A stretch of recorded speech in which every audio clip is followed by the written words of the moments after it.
stop, New York City. Most of the sound factors are already known. The speed of the tape in recording, its playing time, and the sound level required. A fine-grained deposit of nickel. This makes smooth-walled grooves. This takes precisely 2 minutes and 40 seconds. They have to be perfect.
But this is the point where most people long for a roadmap.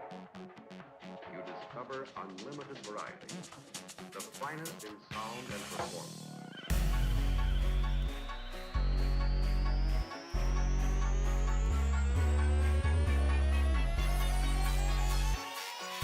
This takes precisely 2 minutes and 40 seconds. They have to be perfect.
Lawlessness with the false accomplishment.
Hello, everyone. It's so wonderful to see you here. Welcome to our little campfire chat. How's everyone feeling this lovely Wednesday? Everyone feeling fine? Everyone feeling nice and cozy? Everyone all wrapped up against the approaching cold? distant wind through the trees, the rain upon the shingles. Everyone enjoying themselves? Everyone nice and cozy? So, today we're going to be doing something a little bit different. This is our first just chatting, and we've got an array of spooky stories, frightening facts, and wonderful things. That's there for protection, you know, just in case the monsters come from the dark. You know how it is. So, welcome to our little tent here in the forest. We're out here camping. Yeah, we're camping. But as you can see, the weather's taking a little bit of a foul turn. So we're here in the rain and the thunder and the dark, with our little fire and our little cozy tent, just braving against the perils that nature awaits us. How is the volume, by the way? Can you hear the rain? Can you hear the crackling of the fire? How's that looking?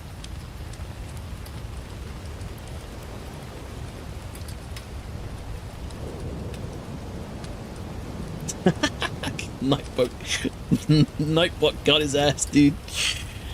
Wow. Okay, I need to stop Nightbot from doing that. It just timed out. Belfrin. How do I stop?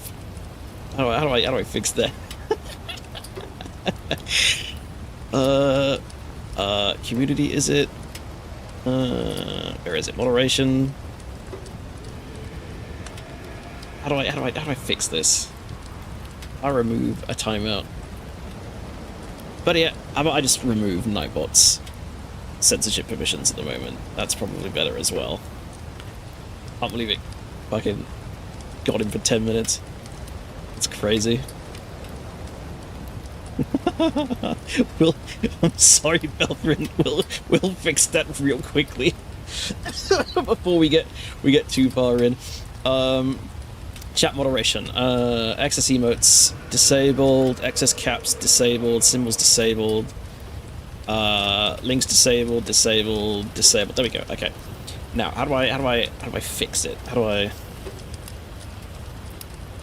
do I stop from being timed out? Oh god, I got his ass immediately, dude. Where is he?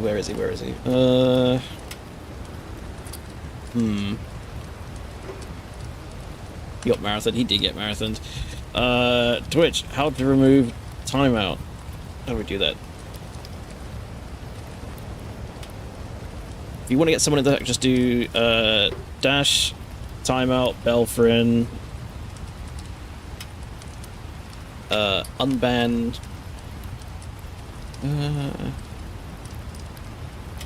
Okay, let's see if this does it. All right, so unban Belfrin.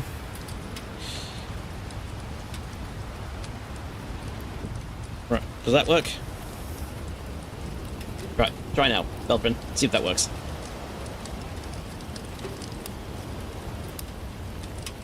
Sit up straight. There we go. Hey, he's back. Sorry about that. Nightbot was a little bit overzealous with that one. Yeah, 4 emotes isn't that bad. Not bad at all. Okay, so, as I was saying... Oh, I gotta get you on out the way first. This stream is a little bit different. Normally we'd go in with gaming and talk from there, but as you can see, we're out here with our little campfire. We're out in the middle of nowhere in our lovely forest, with our little campfire and our cozy bedrolls and our big tent, and all of us here collectively, we're all spending the night out in the wilderness, out in the jungles, out in the forest with the rain beating down ahead of us, and as the sun slips just beyond the horizon, letting dark descend across once more, what better time or place for a few scary stories? So we've got an array of scary campfire stories. We've got some creepypastas. We've got some little true facts or some little stories that I wrote and squirreled away for an old project that Dame knows quite a bit about. Ready to read later. And hopefully, it all is a little bit of fun. Hopefully everyone enjoys it. And if this is a regular thing, then we'll continue with some of these. Make it maybe like a monthly thing.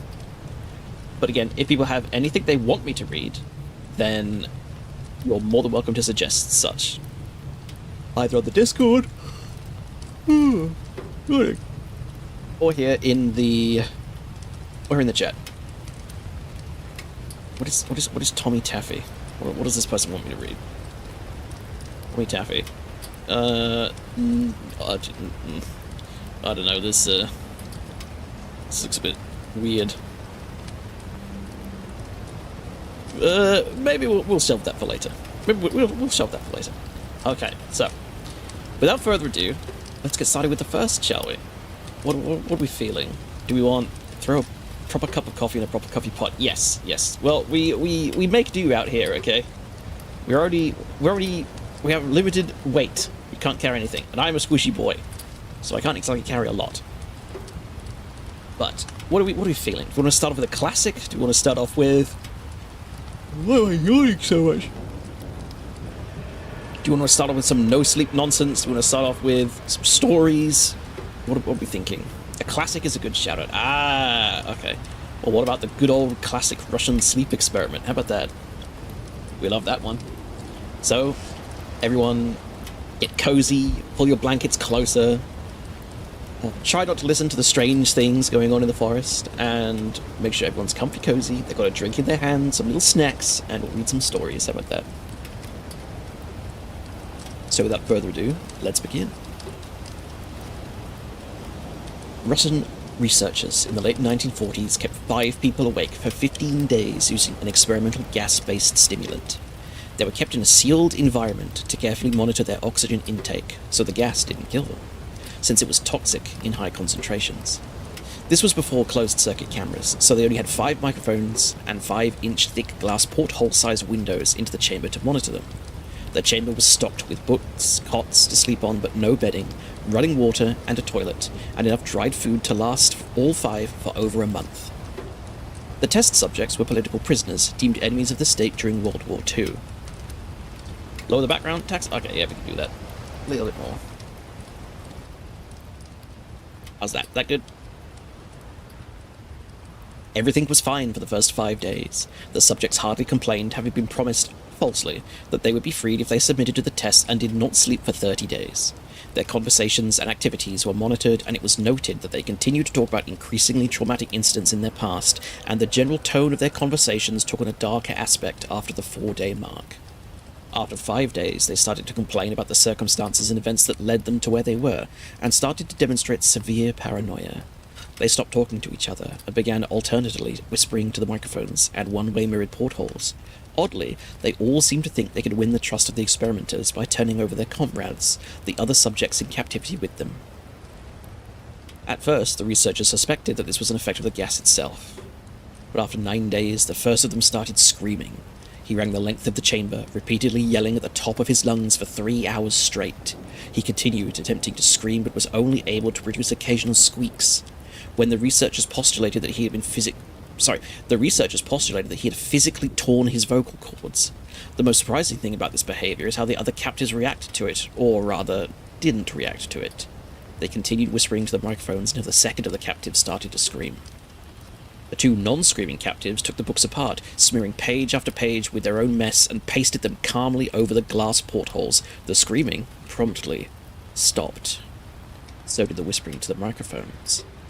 After 3 more days passed, the researchers checked the microphones hourly to make sure they were working, since they thought it impossible that no sound could be coming with 5 people inside. The oxygen consumption in the chamber indicated that all 5 must still be alive. In fact, it was the amount of oxygen 5 people would consume at a very heavy level of strenuous exercise. On the morning of the 14th day, the researchers did something they said they would not do to get a reaction from the captives. They used the intercom inside the chamber, hoping to provoke any response from the captives that they were either dead or vegetables. They announced, "We are opening the chamber to test the microphone. Step away from the door and lie flat on the floor, or you will be shot. Compliance will earn one of you your immediate freedom." To their surprise, they heard a single phrase in a calm voice response. "We no longer want to be freed." Debate broke out among the researchers and the military forces funding the research. Unable to provoke any more response using the intercom, it was finally decided to open the chamber at midnight on the 15th day. The chamber was flushed of the stimulant gas and filled with fresh air, and immediately voices from the microphones began to object. 3 different voices began begging, as if pleading for the life of a loved one, to turn the gas back on. chamber was opened and soldiers sent in to retrieve the test subjects. They began to scream louder than ever, and so did the soldiers when they saw what was inside. 4 of the 5 subjects were still alive, although no one could rightly call that state any of them were in alive. The food rations past day 5 had not been so much as touched. There were chunks of meat from the dead test subjects' thighs and chests stuffed into the drain in the center of the chambers, blocking the drain and allowing 4 inches of water to accumulate on the floor. Precisely how much of the water was actually blood was never determined. All 4 surviving test subjects also had large portions of muscle and skin torn away from their bodies. The destruction of their flesh and exposed bone on their fingertips indicated that the wounds were inflicted by hand, not with teeth as the researchers initially thought. Closer examination of the position and angles of the wounds indicated that most, if not all of them, were self-inflicted.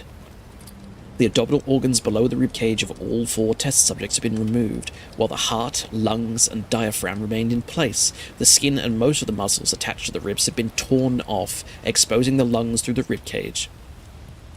All the blood vessels and organs remained intact. They had just been taken out and laid on the floor, fanning out around the eviscerated but still living bodies of the subjects. The digestive tract of all 4 could now be seen working, digesting food. It quickly became apparent that they were digesting was their own flesh that they had ripped away and eaten over the course of the days. Most of the soldiers were Russian special operatives at the facility, but still many refused to return to the chamber to remove the test subjects. They continued to scream to be left in the chamber and alternately begged and demanded that the gas be turned back on lest they fall asleep. To everyone's surprise, the test subjects put up a fierce fight in the process of being removed from the chamber. One of the Russian soldiers died from having his throat torn out, another was gravely injured by having his testicles ripped off, and an artery in his leg severed by one of the subject's teeth. Another 5 of the soldiers lost their lives if you count ones that committed suicide the weeks following the incident. In the struggle, one of the 4 living subjects had his spleen ruptured, and he bled out almost immediately. The medical researchers attempted to sedate him, but this was proved impossible. He was injected with more than 10 times the human dose of a morphine derivative and still fought like a cornered animal, breaking the ribs and arm of one doctor. When heart was seen to beat for a full 2 minutes after he bled out to the point where there was more air in his vascular system than blood. Even after it stopped, he continued to scream and flail for another 3 minutes, struggling to attack anyone in reach and just repeating the word "more" over and over, weaker and weaker, until he finally fell silent. Yes, scary stuff, and yes, testicles were indeed torn off. A grim thing. And let me make myself a little bit bigger so I'm not clipping through the thing before we get through. Here we go. That's better. How about that? Yeah, I can see more of me. Okay. Continuing. The 3 surviving test subjects were heavily restrained and moved to a medical facility. The 2 with intact vocal cords the 2 with the intact vocal cords continuously begging for the gas, demanding to be kept awake. The most injured of the 3 was taken to the only surgical operating room that the facility had. In the process of preparing the subject to have his organs placed back within his body, it was found that he was effectively immune to the sedative they had given him to prepare for the surgery. He fought furiously against his restraints when the anesthetic gas was brought out to put him under. He managed to tear most of his way through a 4-inch wide leather strap on one wrist, even though the weight of a 200-pound soldier was holding that wrist as well.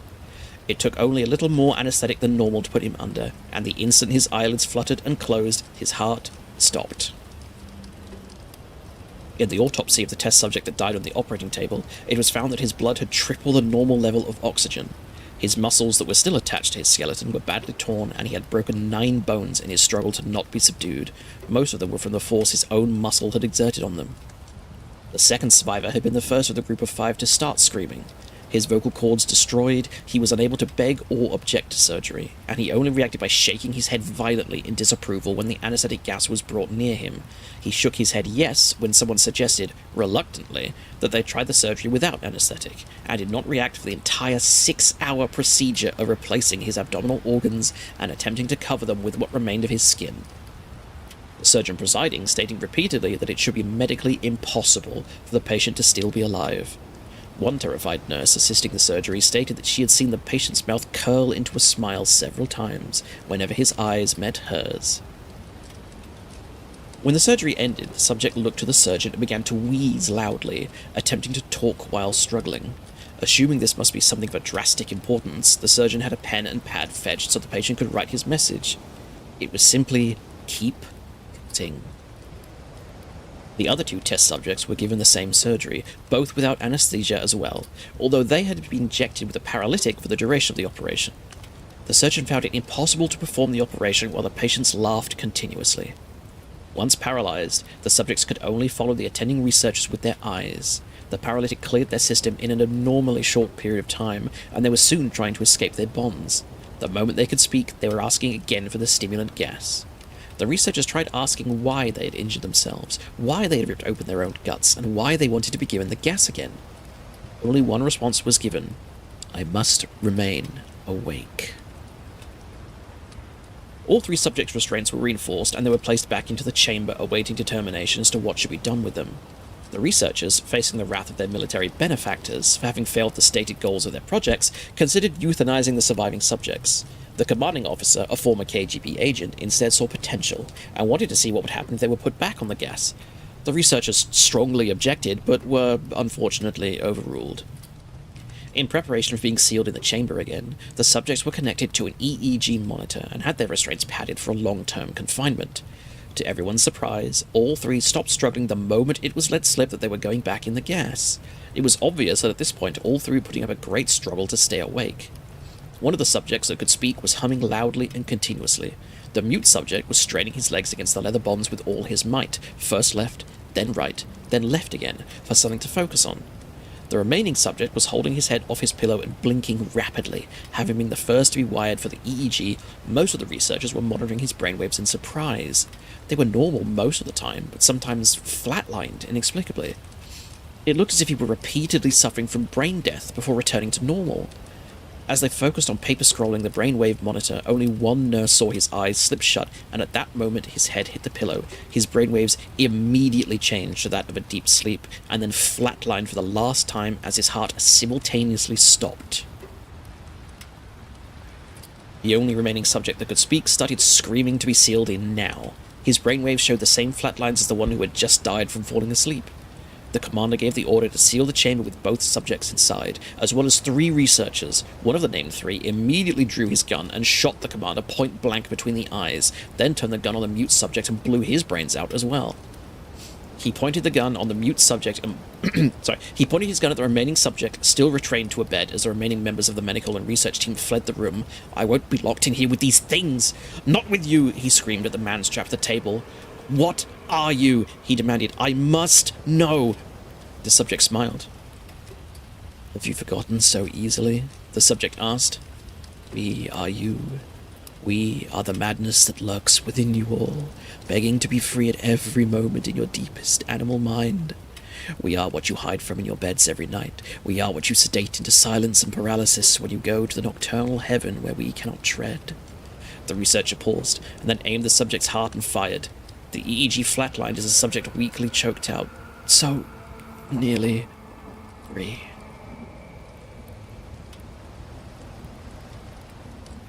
So what did we think of that one? Classic? Very classic. There are many, many stories that have all been derived from this one, and it's very easy to see why. It panders to that thing of the unknowing part of us that we can't quite control, the sort of dances on the edge of consciousness, something that we know is a part of us but can't quite monitor or affect. It's great. It's a classic for a reason. You gotta love it. Who was the creator? Because it's been around for a very long time, and I'm not sure who actually wrote it. Let me try and find out why that is, because I definitely want to give credit where credit is due. It's based on an image. Everyone's seen it, of like the scary guy, like sort of hunched over, cheekbones sunken back. It's been a fake image for a very long time. It was based off a photograph of a Halloween prop named Spasm in 2005 by Morbid Enterprises. It's great, said the octopus after 30 minutes of reading about several brutal deaths. It's fascinating! Don't you love it? Don't you love little horror stories like that? It's great!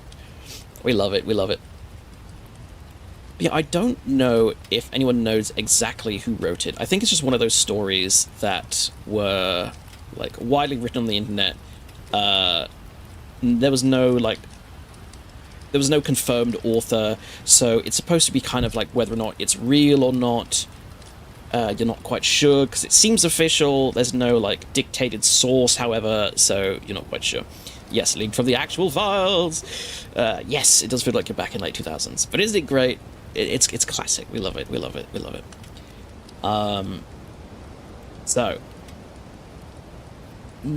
let's try and find something else. Let's try something a little bit different. Let's go to No Sleep this time. But if anyone has any sort of directions that they want the creepypastas to go in, we could definitely have a little look-see. Have a nice little jaunt to a different sort of elsewhere. So this is a little shorter one.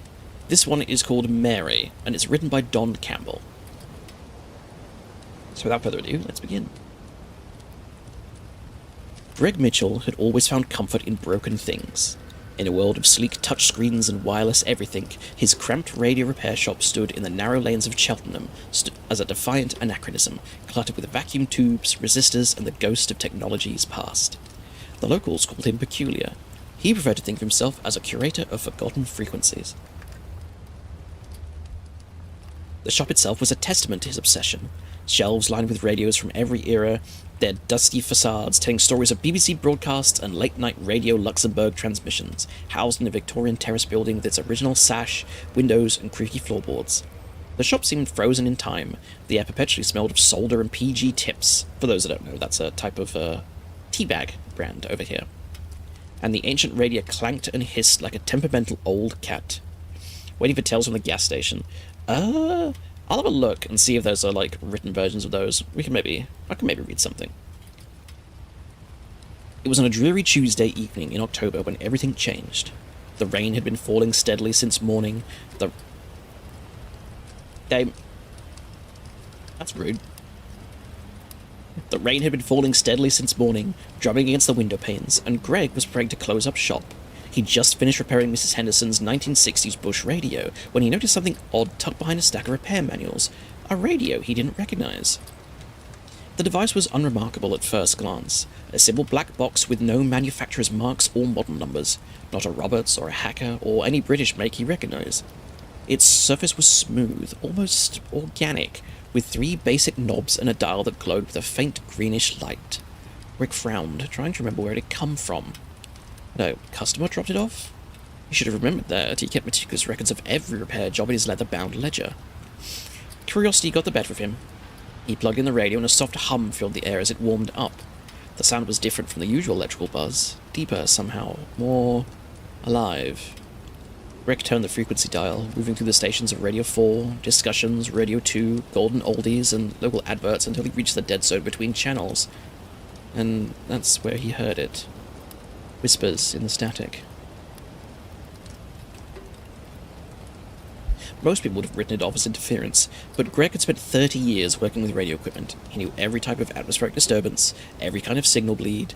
This was different. The voices were too structured, too deliberate. He leaned closer, adjusting the fine-tuning knob with practiced precision. The whispers became clearer. I mean, just a smidge. Oh, we could drop it a little bit further. Let's see. Where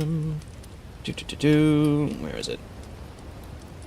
It's all the way down here. Alright, let's lower that to about there. There we go. Okay. Is it still... Can you still hear it? But not overpoweringly so? Yeah. Everyone else? Belfrin, Dame, is that okay for you as well? If it's too quiet, I can bump it up a little bit, but still keep it reasonable. Yep, sounds good. Okay, perfect. Well, I don't know. I guess we'll have to get to the end, won't we? He leaned closer, adjusting the fine-tuning knob with practiced precision. The whispers became clearer. Breaking in through the back garden, she's upstairs watching Coronation Street. Doesn't know he's there. Greg's hand froze on the dial. The voice was describing a break-in happening right now at the Thompson house 3 streets away. He could hear the fear in those whispered words, the urgency. Should he ring 999? What if he was wrong? But then again, what if he wasn't? His shaking hands Slightly. He dialed emergency services and reported a suspicious person at the Thompson residence. The next morning, Gloucestershire Echo confirmed everything. An attempted break-in had been thwarted when police arrived just in time. Sarah Thompson was quoted as saying she'd been home alone watching television and hadn't even noticed someone was trying to get in. Greg couldn't focus on his work the next day. The radio beckoned to him like a siren's call. That evening, after his last customer left, he turned it on again. The whispers were waiting for him. Arguing about pensioning it. He doesn't know about a building society account. The council's leaders meeting with the Premier in. No one's supposed to know. She's been lying about the NHS test result. Day after day, Greg listened. The voices revealed the town's hidden machinery, affairs, embezzlement, small betrayals, and quiet desperation. He began keeping a journal, documenting each revelation.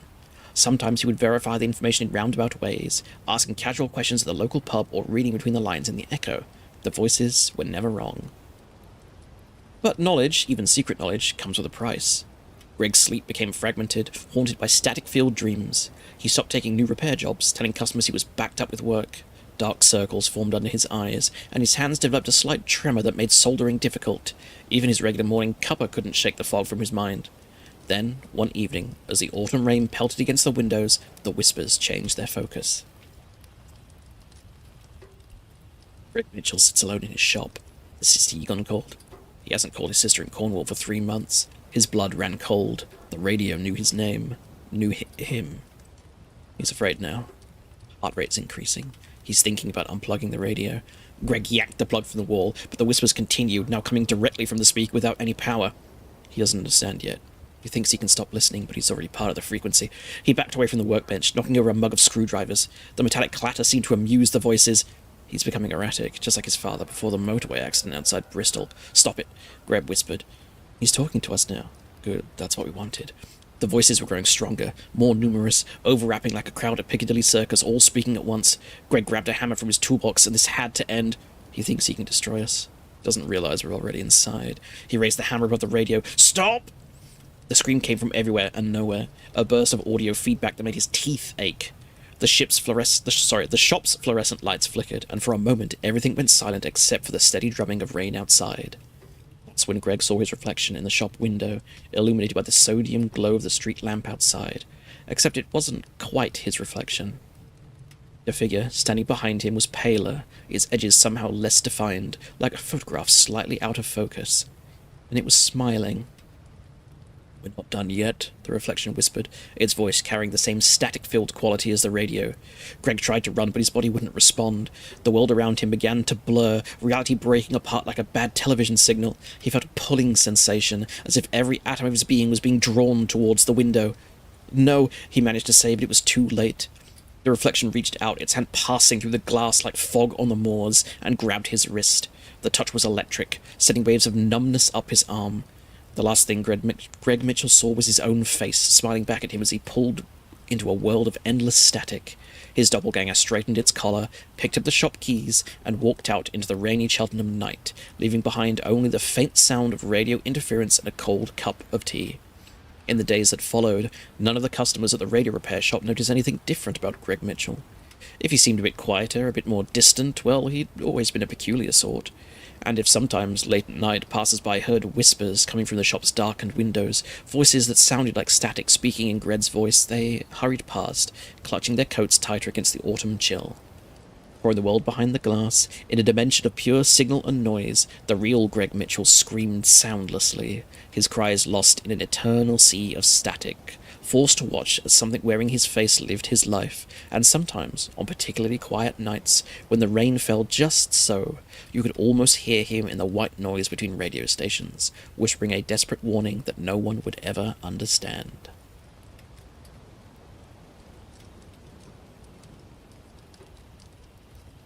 That's a good one. I like that. Yeah, the thoughts of like voices in between the static on radio stations is always a common trope, but it's a fascinating one at that. Sort of hearing things where you're not supposed to be. It keeps, like the last one, it keeps harkening back to that kind of unknown things, the in-between that you can't quite influence but are capable of influencing you. It's a very common horror trope. The fact that you accidentally sort of dial into or find yourself in a situation that shouldn't exist but you technically can. Well, not technically can, it's just that it's a situation that you shouldn't find yourself in, but you do. It's why the back rooms at the moment are really popular, because it's just that. It's a literal environment between what is real and what isn't that you sort of accidentally find yourself in. I like the Broadcast Tower series for that in a way, though it's not exactly like that. Yeah, it is like that a little bit. Here and there, it's got similar like similar tropes here and there, similar little motifs. Oh God, right, little sippy break,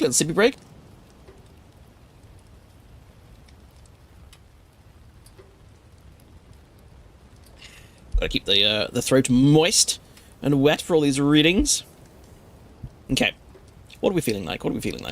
Tales from the Gas Station is a similar vibe, but it's more comedic between its serious moments. Well,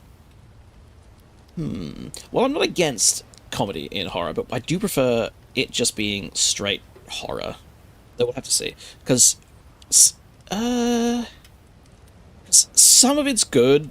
Like, I'm not saying comedy has no place in creepypastas or whatever, but when they try it, it's a little bit perhaps heavy-handed or a little too on the nose, and it kind of ruins the whole pacing of the story. But when it's done well, it's very well. When it's done in a way that exacerbates or encourages the horror. Oh, do you hear that?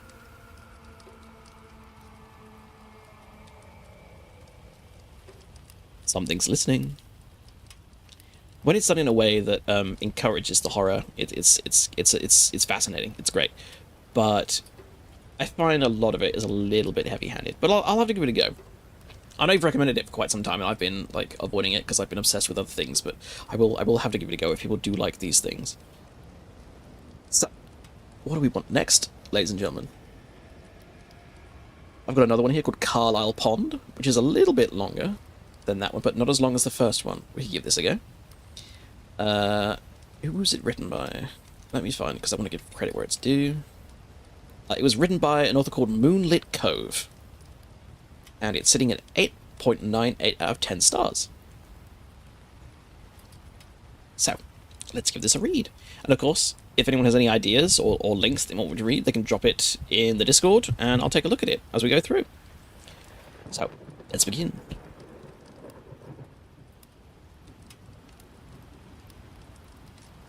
Infernal sound wakes me once again. At first I can't place it as I ascend from the murky depths of sleep. Then I hear it again as the fog is clearing, the familiar honking of a car horn. On again, I murmur and turn over to face my wife, June, who is also staring awake. "What is it, Adam?" she whispers to me in a dry, hoarse voice. More pesky kids, I'm sure. I slip out from under the covers and proceed to the window facing the pond. I step behind the lace curtain and separate the blinds at eye level. There's a car about 50 yards away, turning around on the dirt road on the other side of the pond. Within seconds, its taillights fade away in a dust cloud and finally disappear altogether behind the trees that line the front of our property.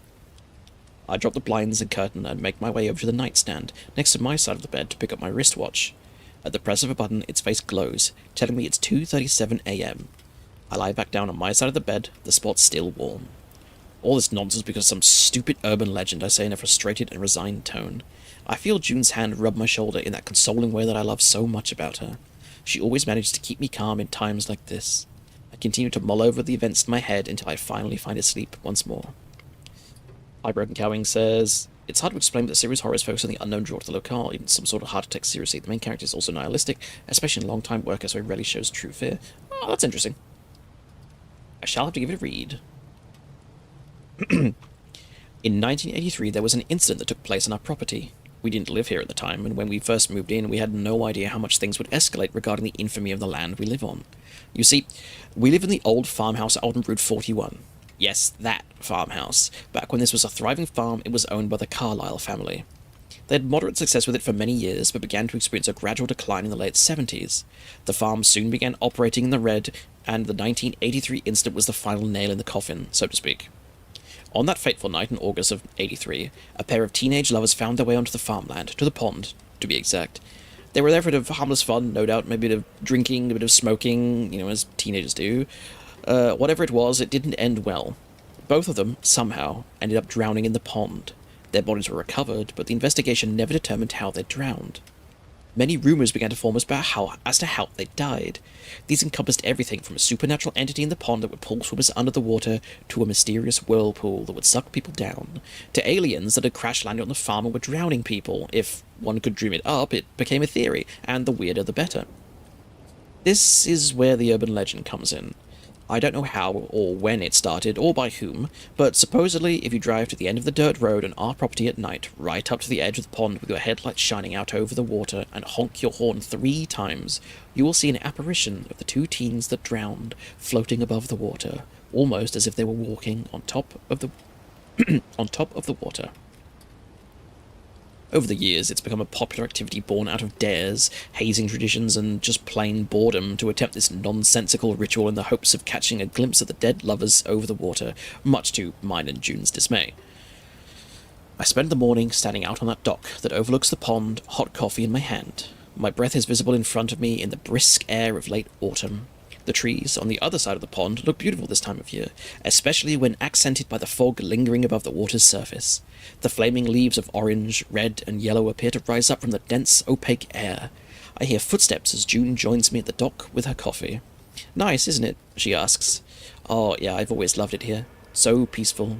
It would be perfect if not for the tourists." I make a quotation mark gesture with my fingers of my free hand when I say that last word.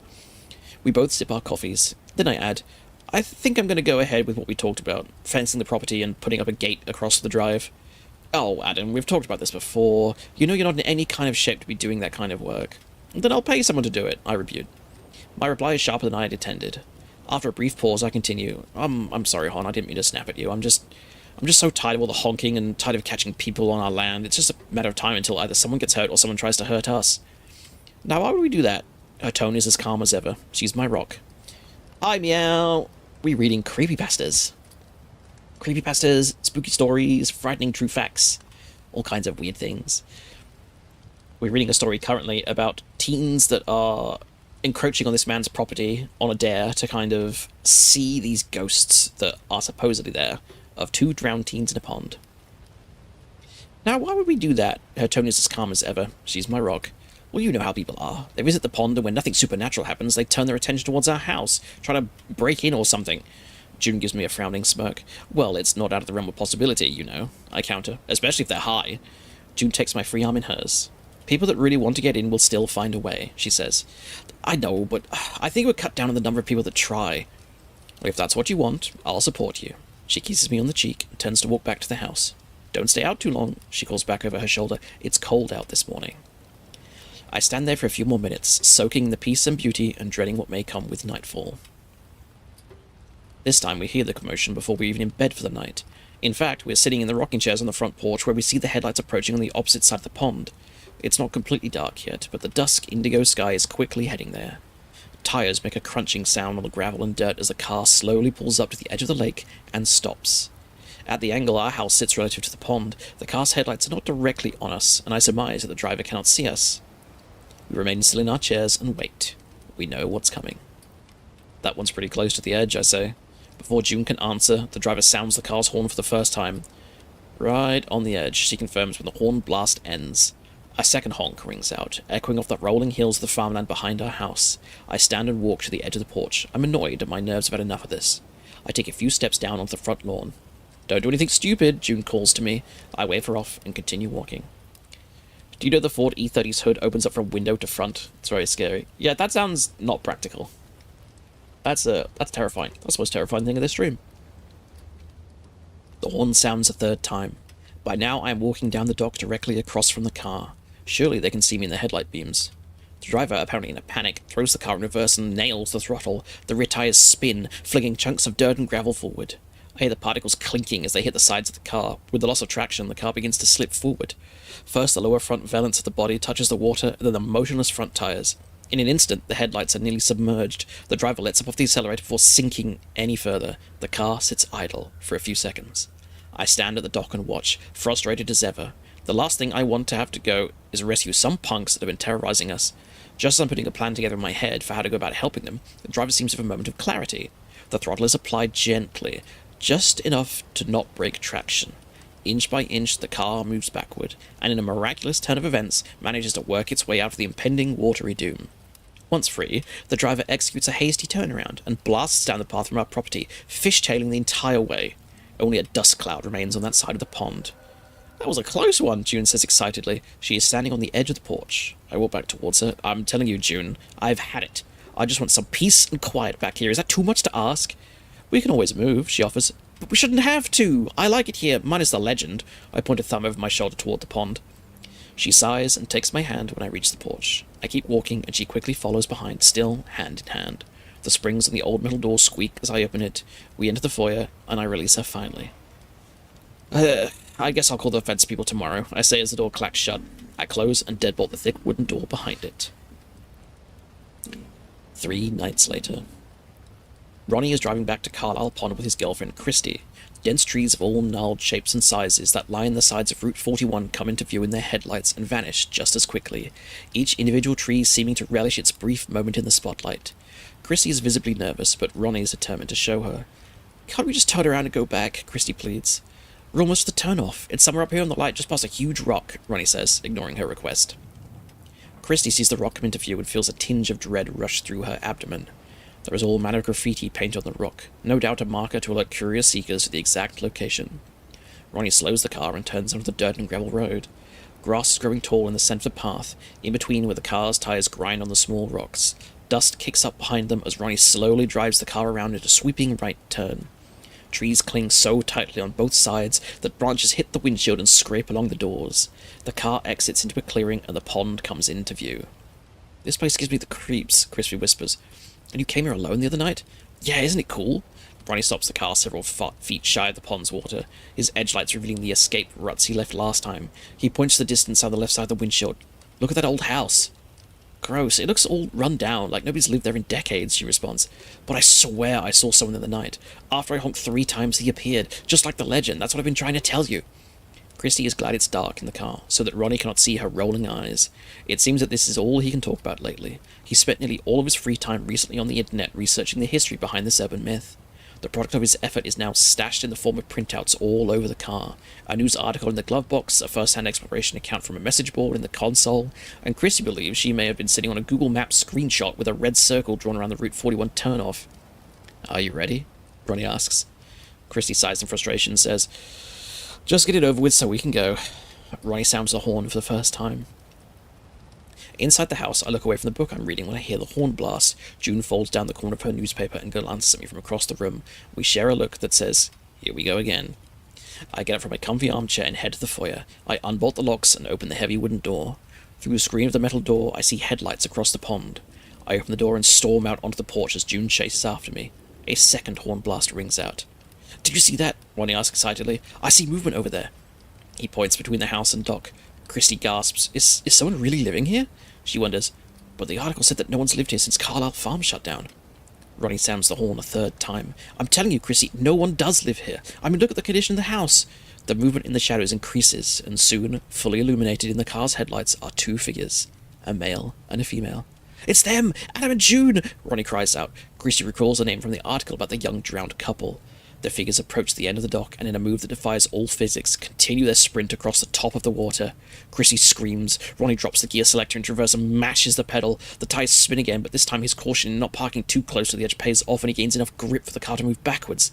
He makes a panicked turnaround, during which Chrissy looks fearfully out the side window. The apparitions of Adam and June are way too close now. Go! Go! She shrieks. Ronnie throttles the car forward down the dusty road, taillights disappearing behind the trees. I just want to be left alone, I say to June, to rest in peace. We still float above the water. Shh. She rubs my back and shoulders in an ever-comforting way. They're just curious kids, Adam, and they can't hurt us, she reassures me. Let's go back inside. As we turn to head back towards the dark, dilapidated house, I say, I love you, June. She replies, I love you too, Adam. Always will. That was a nice twist on that one. Little old-fashioned gothic romance horror story. Oh shit! What the? Did I bring a telephone out here? What the hell is this? No! Go away! No, I don't want. No one's watching any tapes. Get the fuck out of here! Go away! Shoot! Get out of here! Piss off! It's my ex. I'm sorry. You know how it is. Very clingy. Oh, yeah, that'll happen. So, what do we think about that one? It's a nice little twist. Turns out they were dead the whole time, and they were actually the couple. Yeah, I like that one. Adam and June. Credit for that one is Moonlit Cove. Lovely little story. One fateful day it was, and Robert awoke and went to the kitchen for their morning cheese brekkie, only to find that their cheese was already brekkied upon by the creature. No! Not the cheese, Gromit, not the Wensleydale. I bet it was that darn penguin.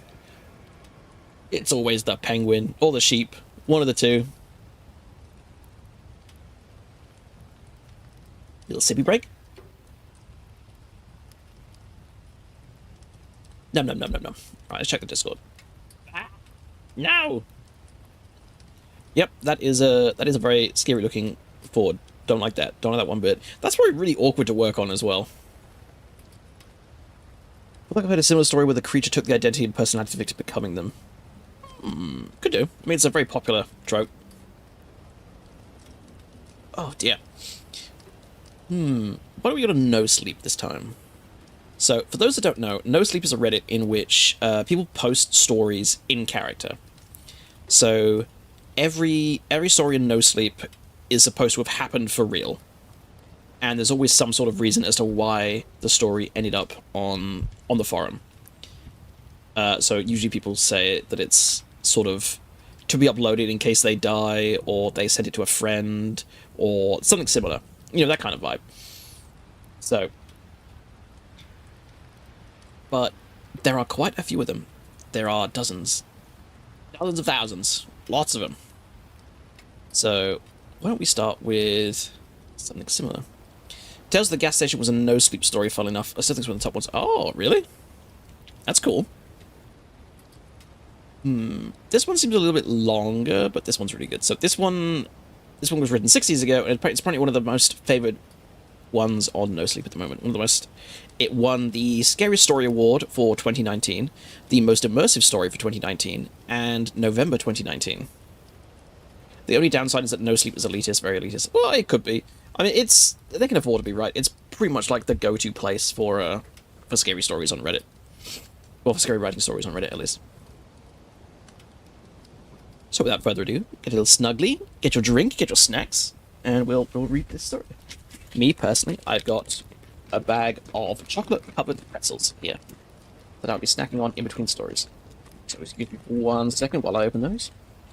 There we are. And now we'll continue. This is Something Walks Whistling Past My House Every Night at 3:03, written by Grand Theft Motto. Every night, no matter the weather, something walks down our street whistling softly. You can only hear it if you're in the living room or the kitchen when they walk by, and it always starts exactly at 3:03. The sound starts faint, somewhere near the beginning of the lane near the Carson place.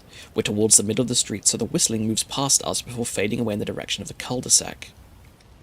When I was younger, my sister and I would sneak into the kitchen some nights to listen.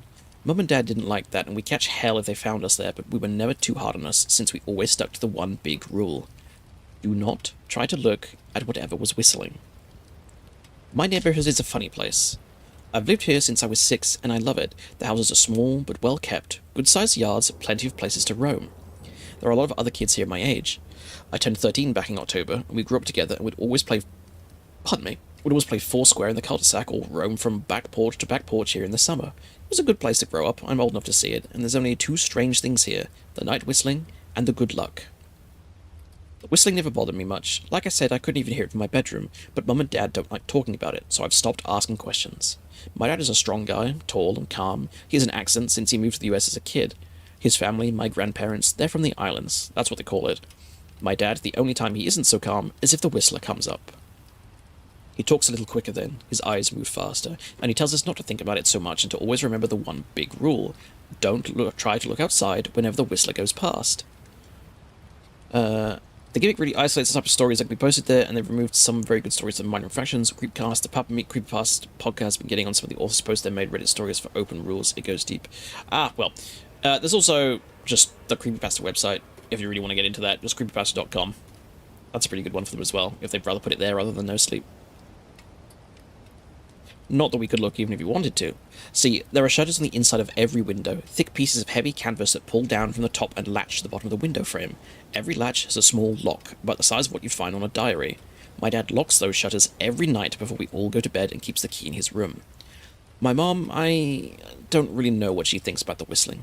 I've seen her out in the living room before at 3:03 when the sound starts. I could see her if I cracked my door open just an inch to peek. She's not out there often, at least I haven't caught her much, but once or twice a month I think she sits out there on a big red couch just listening. The whistler has the same tune every night. It's cheerful. Da-da-da-da-da-dum. Da-da-da-da-da-dum. Remember how I said there are two odd things about where I live? Well, besides our night whistler, everyone in my neighborhood is really lucky. It's hard to explain, and Dad doesn't like talking and Dad doesn't like us talking much about this part either, but good things just seem to happen to people around here a lot. Usually it's small things, winning a radio contest, or getting an unexpected promotion at work, or finding some arrowheads buried in the yard. You know, the authentic kind. Foxy FNAF 1 MP3. No! The weather is pretty good, and there's no crime, and everybody's garden blooms extra bright in the fall. A million little blessings, I've heard my mum say about living here. But the main reason we stay here, why we moved here in the first place, is my sister Nola. She was born very sick, something in her lungs. We couldn't even bring her home when she was born, only visit her in the hospital. She was so small, I remember. Small even compared to the other babies. A machine had to breathe for her. We moved into our house here to be close to the hospital. As soon as we moved here, Nola started getting better. The doctors couldn't figure it out. They chalked it up to whatever we were doing, but all we could tell was they were confused. My parents knew. Even I knew. Nola getting better was just another one of the million little blessings we got for living in our neighborhood. So that's why we stayed. Even after we found out that for every small miracle that happens here every day, now and then some bad things happen. But they only happen if you look for the whistler. See, our neighborhood has a welcoming committee. They show up with macaroni casserole and a gift basket and a manila folder whenever someone new moves in. They're very friendly. 4 people showed up when we moved in 7 years ago. The committee made small talk, gave me a Snickers bar, and took turns holding Nola. It was the first week out of the hospital, so they were extra careful. Then the committee asked to speak to my parents in private, so I was sent to my room, where I still managed to hear nearly every word.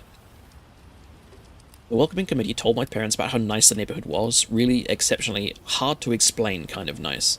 And then they told my parents about the even harder to explain whistling that happened every morning at 3:03 and ended at the tick of 3:05. The group, our new neighbors, warned my parents that the whistling was quiet, would never harm or hurt us as long as we didn't look for what was making the sound. This part they stressed, and I pushed my ear into the door, straining to hear them.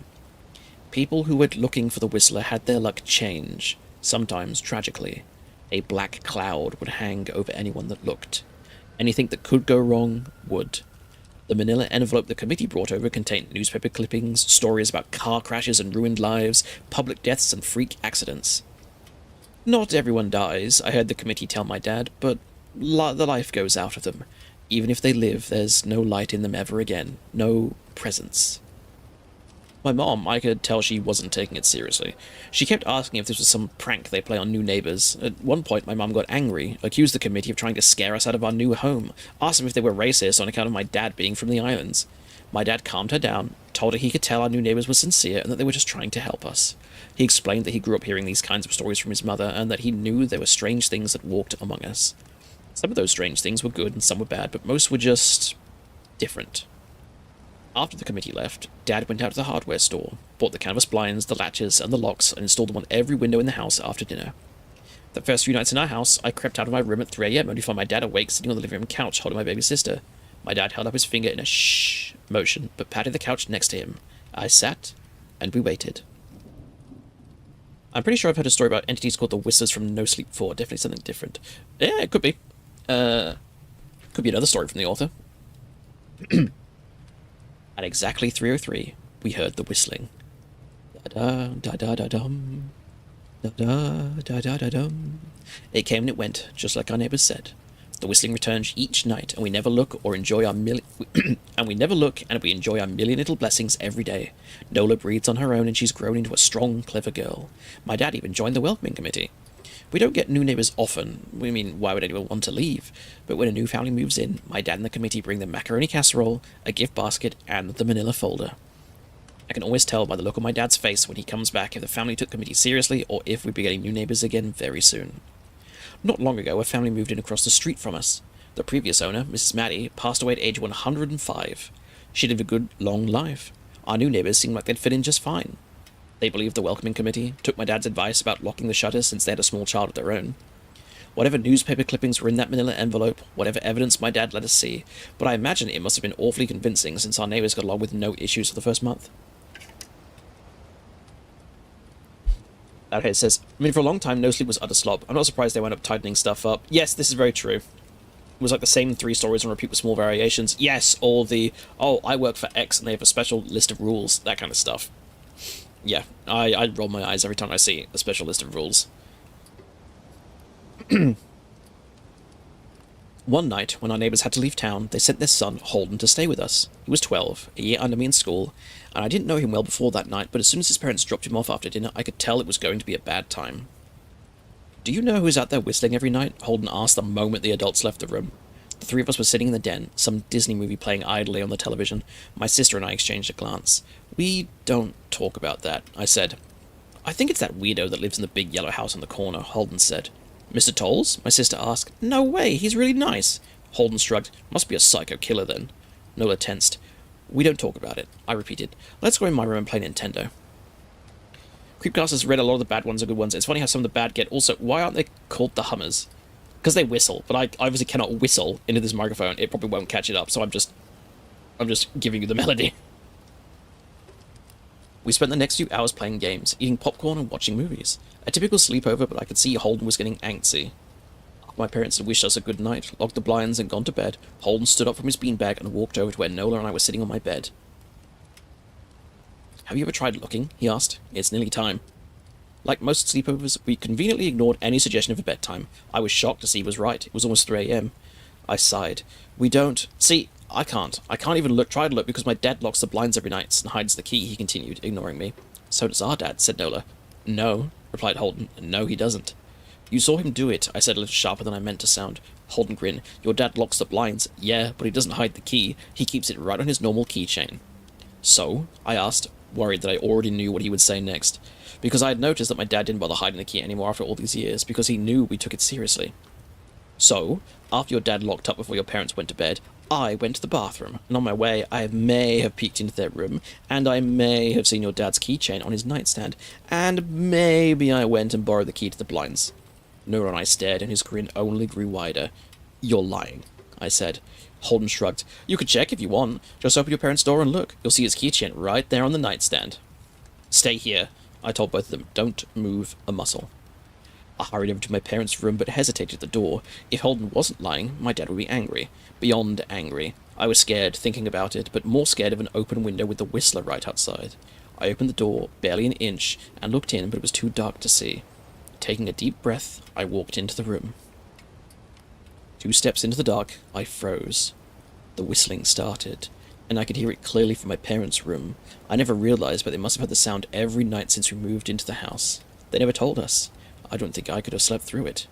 I stood there, listening to the whistling come closer, unsure whether or not I should turn on the light or call out for my dad. Soft sounds from the living room brought me back to reality. Nola! I yelled, running out of my parents' room. Holden and Nola were standing near the front door, next to a window.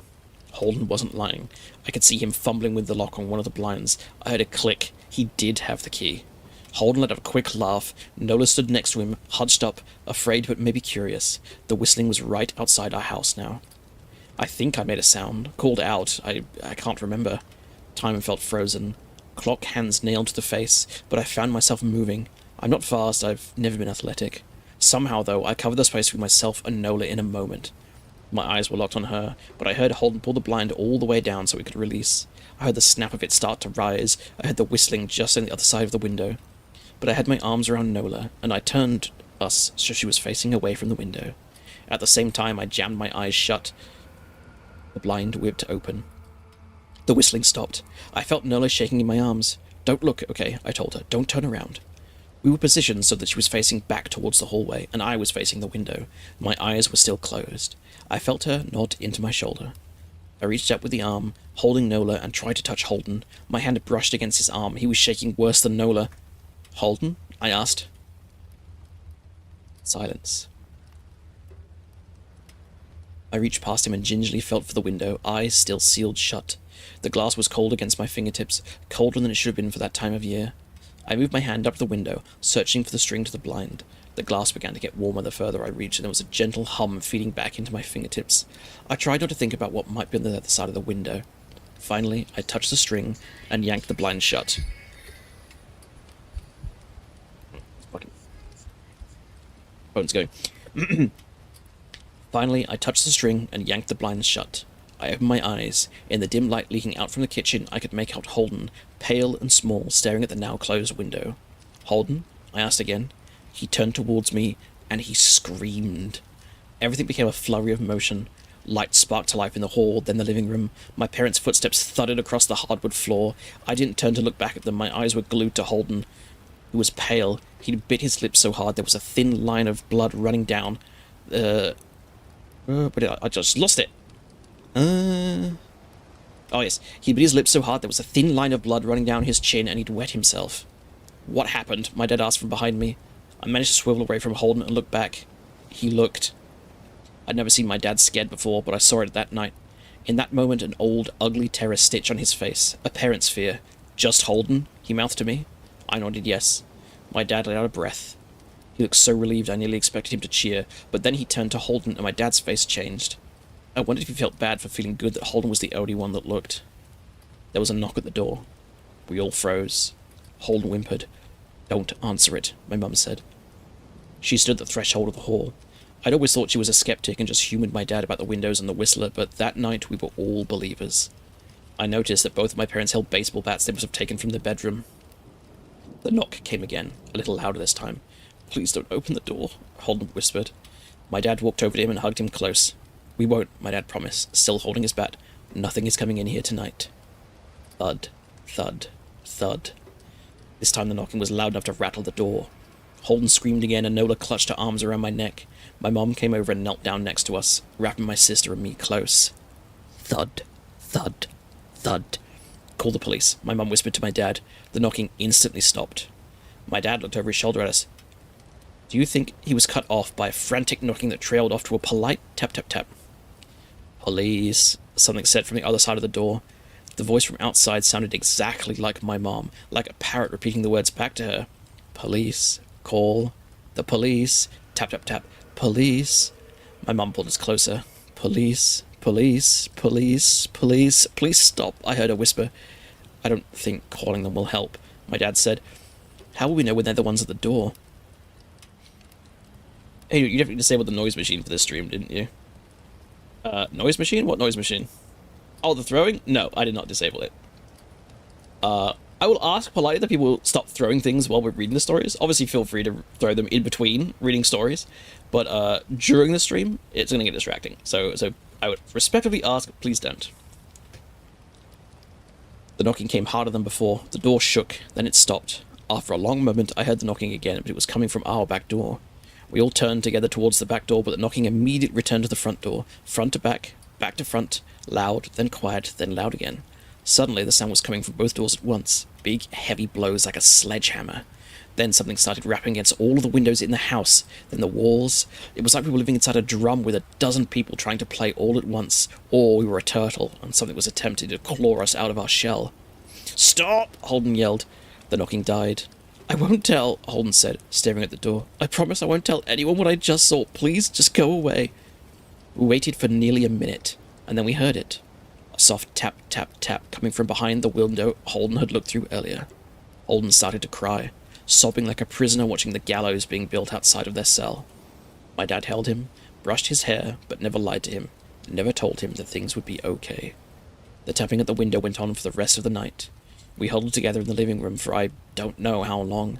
Eventually, my mum tried to take us kids into my room while my dad stayed to watch the door, but the second we moved into my bedroom, the knocking came back, so loud it was impossible to ignore. I was afraid the door couldn't take it. We went back to the living room and the knocking stopped. Only the tap, tap, tap of the window remained. None of us slept that night. The tapping stopped at around 7 a.m. That's about the time the sun comes up here. We waited another 2 hours before my dad opened the blinds from one window. He made us all go back to my parents' bedroom first. I heard him open the door and then come back in. "Okay," he told us. "It's done." Holden's parents came back around lunchtime. My mum and dad walked Holden over to his house and they all went inside for quite a while. Nola and I watched from the window. She stuck to me the whole day, right at my side, sometimes holding my hand. When my parents came back in, they looked grim but wouldn't tell us what they said to Holden's family. It was a Sunday, so we spent the day together and ordered pizza and watched movies. That night, everyone slept in my room. Nola, my mum, in the bed with me, my dad in a chair he'd pulled over. There was no knocking that night, or any night since. We didn't see much of Holden or his parents for the rest of that week, but by Thursday there was a moving truck in their driveway. Nola and I watched them packing up the whole afternoon after school. What sticks with me most is how tired Holden's parents looked. All three had the same pallor, grim mouths, and lightless eyes. Even from across the street, I could see... Oh!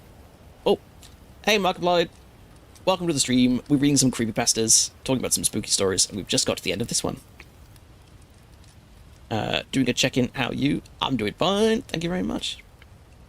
If anyone's never read Borrasca, I'd suggest that one on their free time. It's a really good story. Granting a long time, I think it got turned into an audiobook a few years back. Screech of metal noise in the town that turned up. Ooh, I'll have to look into that. Okay, the ending of this one. What sticks with me most is how tired Holden and his parents looked. Oh, thank you. All three had the same pallor, grim mouths and lightless eyes. Even from across the street, I could tell something was wrong. Holden and his family were gone before sunset. I remember what the original welcoming committee said to my parents when we moved in. Not everyone who looks at the Whistler dies, but even those who live have the light go out of them, and the rest of their lives are full of misfortune, a million little tragedies. I think Holden's parents must have looked either to comfort him, even if they didn't, or believe, or shed the burden if they did. I watched Nola some days, happy and young and alive, and I wonder if I'd been slower, if she'd looked out of the window that night, would I have looked too? To comfort her, to share the burden? I'm glad I didn't have to find out. We still live in that house, in that neighborhood. We still hear our Whistler walking past every night. The blessings, the luck, the good things here are too good to leave, but we're careful. We don't have friends over to spend the night anymore, and my dad hides the key to the blinds very, very well. Not that I've gone looking. Some things you just don't need to look for. That was good. I like that one. Once again, that was Something Walks Whistling Past My House Every Night at 3:03 by Grand Theft Motto. That was good. I like that. There's a lot of words all at once. I made my throat quite dry. Give me 1 second. I need to sip.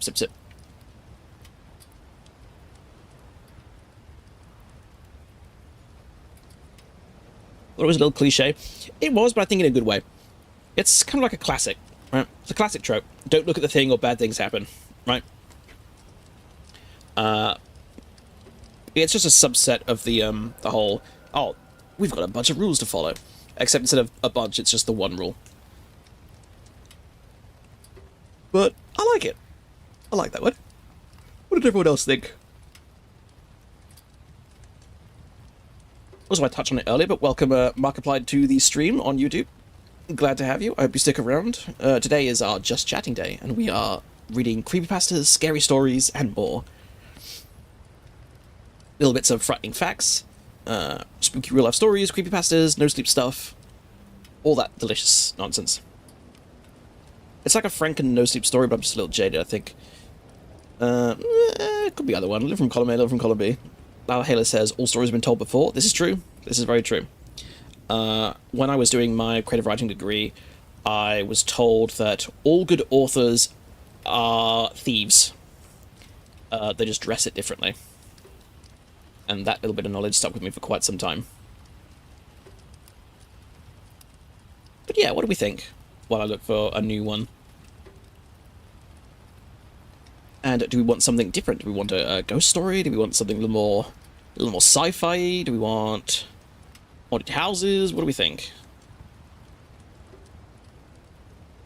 I will take a little sip just to keep my throat wet while everyone is discussing.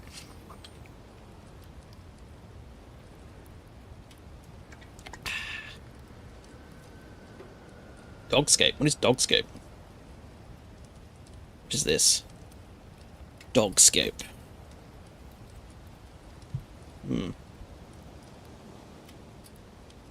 Let's give this a skim. Oh, this one's long. Would be good though.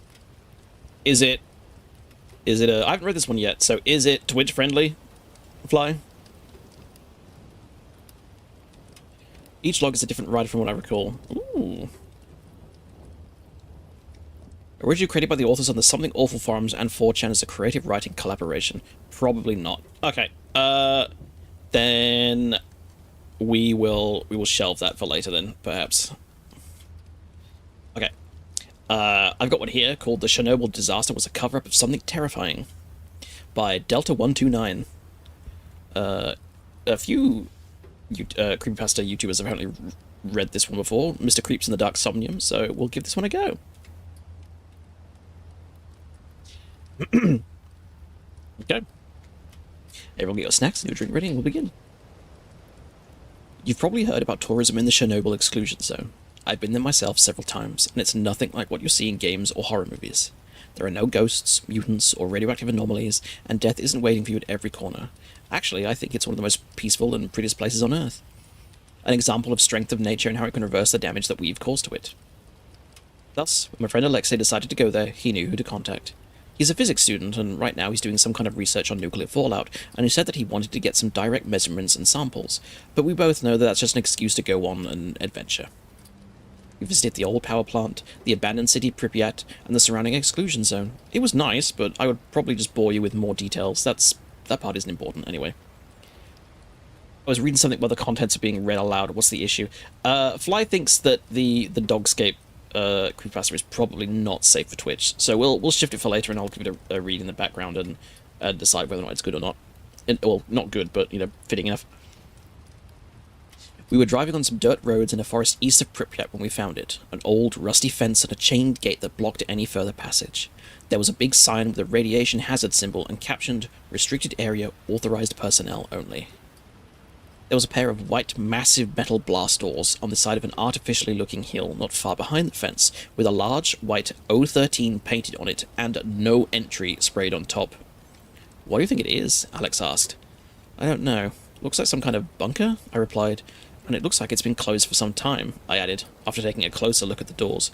The both halves were welded shut in the center. Alex took his samples and readings, but we were too puzzled to leave just yet. "Do you think we can get in?" I asked.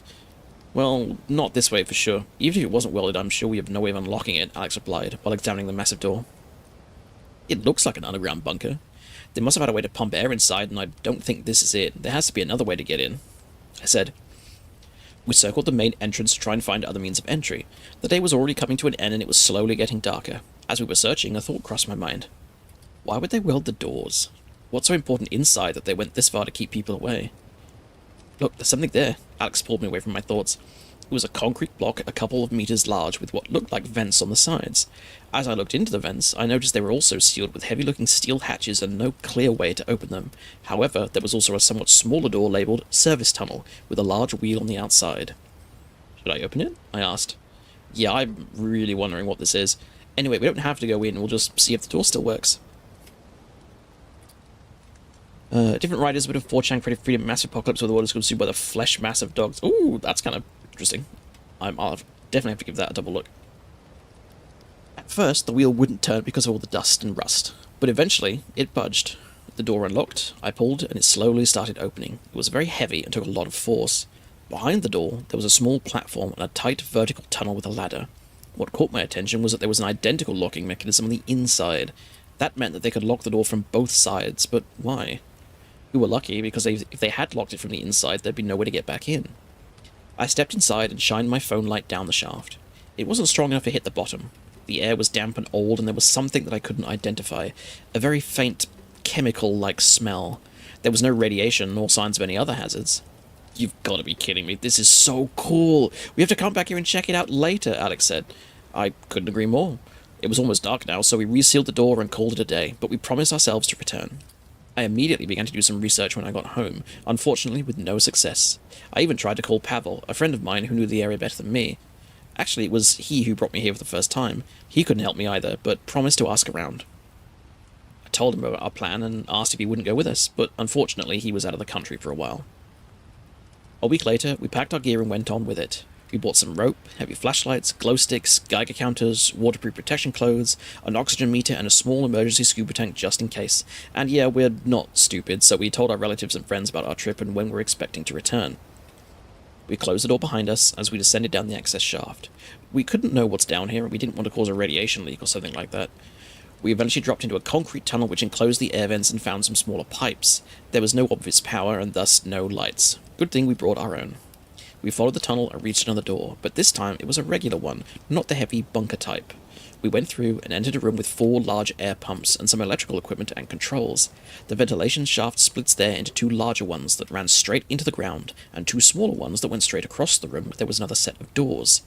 Behind the doors, there was a large hall with numerous boxes, crates, and other cargo just laying around. There was also a security checkpoint, and behind the checkpoint we found the main door that we've seen from the outside. Just next to it, there was some heavy lifting equipment. We returned through the checkpoint and took a look at a set of elevators. There was a simple map with the layout of the facility floor by floor. We were on floor 0, main entry hall. There were another floor below us. Floor -1, offices, security, and recreation. -2, secure laboratories. -3, accelerator, clean room decontamination chamber, and floor 4, -4, experiment site. The map was titled Object 13. It wasn't a military bunker. This was a research site. We took a set of stairs since the elevators were no use without any power. An unsettling thought brushed my mind as we were descending. They were probably there moving some supplies and then left them there and took the equipment to the main door. Were they trying to get out? I stepped on another stair, but something rolled away under my foot, lost my balance, and fell on my back. My pack luckily absorbed the impact, but I looked under my feet to see what caused my fall. Empty bullet casings. This wasn't the sole reason why I felt odd about this place. As soon as we got down to level -1, I noticed that every single door was open. Every single one. There was a canteen and kitchen right at the beginning of a long rectangular corridor. Various offices surrounded the corridor. There was the regular stuff, paperwork, old computers, personal belongings, all right where they left it. Did they leave in a hurry? Dimitri, Alex called from the canteen on the opposite side of the corridor. What was all I could say when I followed him to the canteen. There was food still neatly served on the tables, but it wasn't spoilt. It wasn't fresh either, but it wasn't decaying as a 30-year-old meal should. Was this possible? I asked. I don't know, maybe it was irradiated or something, but it's not anymore. I checked that. I really don't know, man. He answered, as puzzled as I was. Why didn't we just turn back and leave? Now that I'm writing this, there were so many red flags already. Something really wrong happened down there, but I guess we were too excited and curious, but at this point, my excitement started to fade and be replaced with an eerie feeling. Nevertheless, we continued and descended down to -2. The stairwell ended here, and to go deeper we would have to cross the entire floor to reach another one on the opposite side. There was a security checkpoint and a large blast door that we had to pass through to reach the labs. Again, every door was wide open. However, the things that people left here weren't neatly placed where they should have been. It was a mess everywhere. There were all kinds of rooms with all kinds of equipment that I didn't understand. Occasionally, there were more empty bullet casings on the ground. There was still one central rectangular corridor as above, but the rooms around it were like a little maze. Almost at the other side of the floor, we found the scientist's head office. As I said, everywhere it was a mess, but I found a logbook on the desk. There was only a handful of pages, the rest torn out. 5th of October, 1984. Today, we successfully managed to translocate several atoms without changes in any physical properties. It's going to be a long road until we can transport solid objects, but we're doing some good work here. 17th of January, 1985. We've managed to transport an apple today. However, I couldn't notice that the pattern of the red and green skin on top was slightly different, but it was still the same apple with the same structure, shape, everything. We also tried to transport some electronics. They were unharmed and in working order. I think that we still have a lot to perfect and learn about this technology, but we cannot slow down now. The country is relying on us. 21st of February, 1985. After the animal trials, we translocated our first human today. He is alive and healthy, a brave hero of our nation. We have proven that this technology works now, but the practicality is still very limited due to the translocation radio. We still cannot send matter, only exchange the positions of 2 equally massive objects. I proposed a new type of device that could possibly achieve a one-way translocation of just a single object, but it would need an immense amount of energy. 1st of May, 1985. Our superiors accepted my proposal. They're going to build a new, much bigger translocator here in the power plant, so we can use our nuclear reactor as a direct power source. There is one more thing. We've now translocated dozens of test subjects. Each one is alive and well, but sometimes they're a little bit, well, different. They sometimes claim that various events in the past happened differently than they really did. Sometimes they claim to know people who don't exist, or, more alarming, they know people who are not supposed to know. The following was written below with a pencil by hand. Test subject 28 was speaking an unknown language and couldn't understand any real language after the experiment. There's a lot of missing pages after this. The next is 25th of April, 1986. We are going to try and change our approach. It's been more than a year and we're still unsuccessful in eliminating the translocation symmetry anomaly. We still even don't know what's causing it, but we are not going to make any progress this way. Today, we are going to try and access the conduit reality instead. Even though Unit 2, the one we built in the power plant, is still new, we are going to use it for this experiment. Who knows what wonders are waiting for us on the other side? There was one last page in the logbook. On it was a single phrase written again and again and again. We let them in.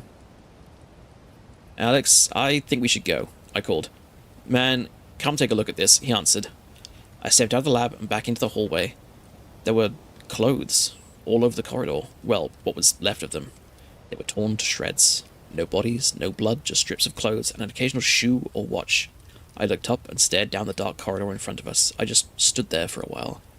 It was, I don't know, as if something torn all these people to shreds and then cleaned it up, except all the clothes and other non-organic material. A wave of pure, instinctive dread washed over me. I couldn't move. I didn't even breathe. Let's just get out of here, Alex said. We turned around and walked away, slowly at first, but we quickened our pace. Our footsteps echoed across the underground structure. I just want to be out of here, man. We shouldn't have done this, Alex said. I didn't tell him about the logbook, but my thoughts were cut short after a sudden realization. His voice didn't echo. It was just our footsteps. I think he realized it too, because we both stopped and listened. Nothing. Just silence. I stepped forward. Clack. Took another step. Clack. There was this door just in front of us, and I forced myself to try something. I closed it behind us as we passed, and it placed a glass beaker that I found on the ground on top. I took a step forwards. Silence. It was just an echo after all, I thought.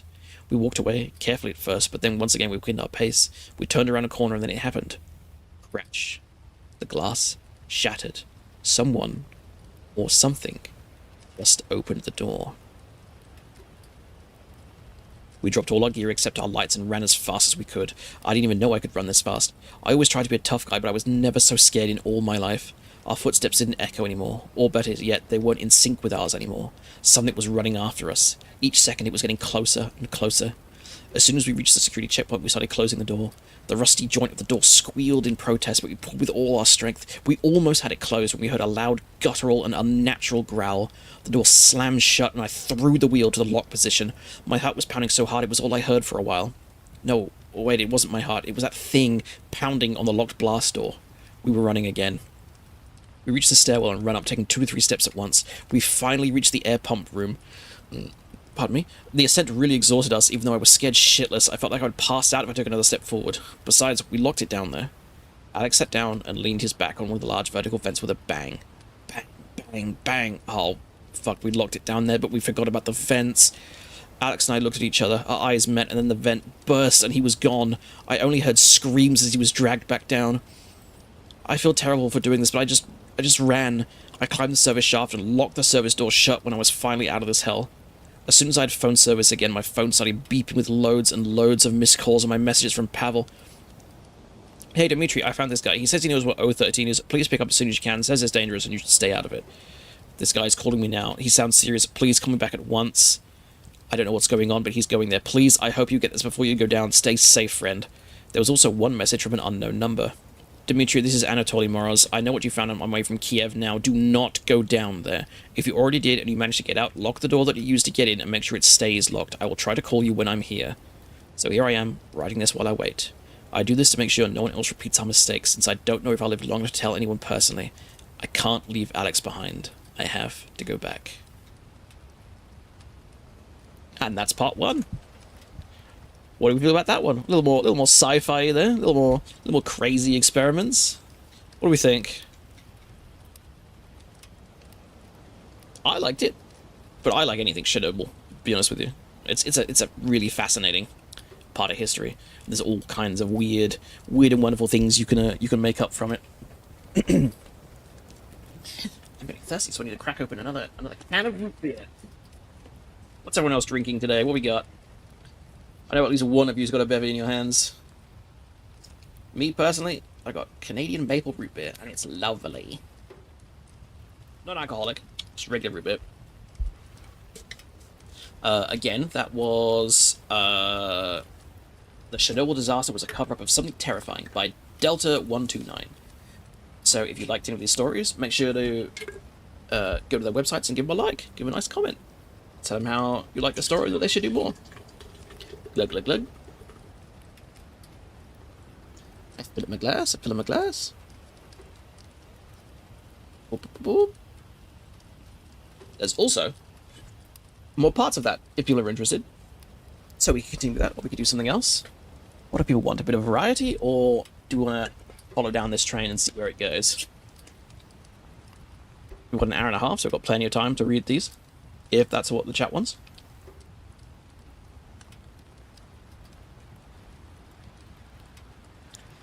Wet the whistle, wet the whistle. Oh dear. It's a bit hard to keep up with the reading pace, for me at least. Have you considered also maybe getting a reading partner? Enoch's voices would be funny. I don't know. That fit's more better for recordings, but doing it live is kind of awkward. And it's just specifically trained at, like, giving people prompts in and out. Because we could speak over each other accidentally, or so-and-so. I am trying to slow my reading pace, but I do realize that when I get into it, I do get a little bit quickly. But you can probably hear me drag down in speed a little bit. But yeah. Adjustments aside, what do we think? More Chernobyl stuff, or maybe something a little bit different?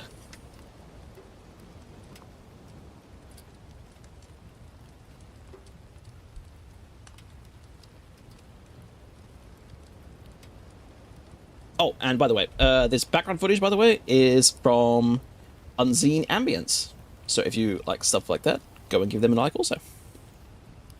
Yeah. Ooh. But a wider net wouldn't hurt. Okay, let's find something else then. We've got one here called Mary.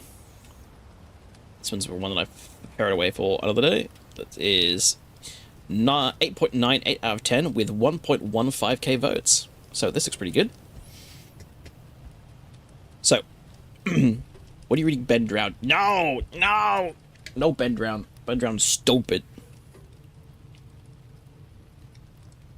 So, this one is called Mary, and it's written by... let me scroll at the bottom. I don't know why they don't put it at the top. Credit goes to The Fox God on creepypasta.com. It's called Mary. Alan hurriedly gulped down the last of his milk when he heard the doorbell ring. Mom! Chad and Micah here, I'm leaving for school, he shouted at the ceiling of the kitchen. He grabbed his backpack off the counter and headed for the door. Wait! His mother rushed down the stairs, half stumbling in the process, stopping him just as he grabbed the door handle. She looked haggard, and a worry line creased her brow. Red-rimmed eyes gave testament to the fact that she had been crying for some time. His mother absent-mindedly adjusted Alan's scarf with a nervous, shaky hand. Oh, hello, Dame. How are you doing? Little newt. Yeah! No. Ben drowned can't be read because he drowned. Yeah, that's very true. How'd you read a drowned man? Huh? Can't do it. You just can't do it. Remember to hurry straight home, okay, she said. I know, Mom. Mary's coming today. At the mention of Mary, a choked sob escaped his mother's throat. Not wanting to see her so distraught, Alan tried to cheer her up. Look, why don't I just stay home today? He ventured. You can't, honey. You know the rules, she managed to squeeze out, fighting to quell even more tears. Now, hurry and go. With that, she gave Alan a quick hug and opened the front door with a sharp jerk, much like yanking off a band-aid so as not to prolong the pain. With a forced smile, she ushered Alan out into the cold. You're reading Underwater Void. No, look, I'm outside! There's the rain, there's the fire. I'm up top. I'm camping. Yeah! As she shut the door behind him, her sobs returned unbidden. She collapsed against the door, unable to support her own weight. She slid slowly to the floor, the whole time murmuring through her tears, pleading, please don't forget, please don't forget. The brisk fall air sent an immediate shock to Alan's system. He pulled his coat tighter around him, watching his breath curl away in wispy tendrils before turning his eyes to his fellow third-grade buddies. Mike was wearing his usual cocky grin, and the ever-present glint of mischief was in his eyes. He was the troublemaker in the trio, and as such he was always up for an adventure. Only by rights of being younger, only by a month, as he was always quick to point out, he was the de facto second-in-command behind Alan. Then there was Chad. The kids at school had many names for Chad. They ranged in creativity from stupid head to... I can't say that one, but they all expressed the same point. Chad was slow. Alan's mother had once told him the technical term for it. To the best of Alan's recollection, it was high-function something idiot something. The kids at school chose to focus on the idiot part. What mattered to most to Alan and Mike was that all the people in Willow Falls, Chad was the most sincere, the most innocent. They took care of him like a younger brother. Chad, your shoes are untied again, man. Alan cast an exasperated look towards Mike. Why didn't you help him out? Mike, looking hurt and indignant at the same time, responded, I tried, but you know he only lets you do it. Alan let loose a sigh that clearly stated how heavy the burden of the world weighed upon his shoulders, and bent to tie Chad's shoes. Loop once, loop twice, and it all looks nice. Chad sang his shoe-tying song as Alan went about the work. Friends to the end, he rhymed again once Alan had finished. Most people have found Chad's chosen manner of communication irritating, but to Alan and Mike it was one of his more endearing qualities.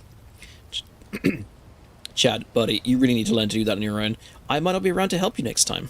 Alan's gentle admonishment was met with a warm smile and enthusiastic nod of Chad's head. All right, triumphant hero. Off to school.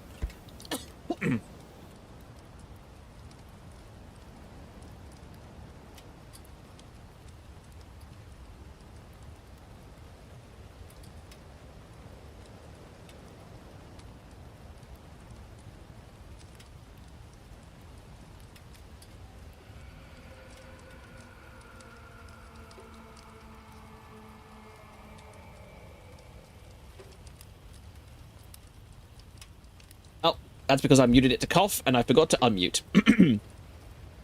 Okay, so. I'm not a fool, I go to school, chimed Chad as he fell in with the others. Together, the three youngsters made their way to Birch Lane, heading for Willow Falls Grade School. Willow Falls was a quaint little town, no more than 100 families, and thus the walk from Alan's house to school was relatively short. The boys made good time, all the while chatting about whatever it was that interested boys of their age. Chad would chip in with a well-timed rhyme, causing all three to laugh. Considering what day it was, the boys were in rather high spirits. And that's when I pulled her hair! Mike was in full storytelling mode as he regaled his two friends with his latest misadventures involving his neighbour Sally. Arms swung and hands gestured to emphasize every point by pantomiming his actions. Despite the cold, he was working up a nice flush in his eagerness to retell the tale. Alan listened intently, nodding sagaciously. Chad, not fully grasping all the nuances of the story, took his cues from Alan. Then she got this weird look in her eyes and started learning to... Mike stopped talking abruptly. Alan looked up to see what had made his friend pause. He saw it immediately. They were coming up on the gate. The malice emanating forth from the gate was so evident that even Chad was able to recognize it. Chad hate bad gate, he stated in a choked whisper. Both Alan and Mike nodded their agreement to Chad's simple assessment, but words failed the other two boys. This was the gate that no one opened. Standing 8 foot tall, the gate loomed over any who passed by it. The truly intricate designs that went into the ironwork were only visible upon close inspection. Most, however, never got that close. Even Mike, the brave one, would not come within more than a few feet of it. The hinges on the gate had long since rusted, and the gate had looked ready to topple over for years, but it had not. Instead, it maintained its constant vigil, forever standing sentinel to that which was behind it. On the other side of the gate, a worn cobblestone path ran straight for 15 feet or so before rounding a bend and disappearing behind the gate hedges. No one knew exactly where the path led, for on the other side of the gate that no one opened was the park that no one entered. Located in the geographical centre of Willow Falls, the true name of the park was lost in the annals of the town's history. In the middle of the massive park, rising high above the hedges and sitting on the crest of a hill, stood the willow tree. Some quirk in the lay of the land made the willow visible from anywhere in town, while the rest of the park lay shrouded in secret behind the surrounding hedges. The town founders had likely seen the tree and named the town after it. That was just speculation, of course, just as it was the general consensus that the path behind the gate mostly led to the willow tree. With an unspoken agreement, the boys hastened their steps, eager to escape the unnatural silence and icy dread that overcame all who crossed the gate's path. Maybe we should just go back home today. This from Mike, the brave one. No, we have to go to school, answered Alan. You know the rules, we all do.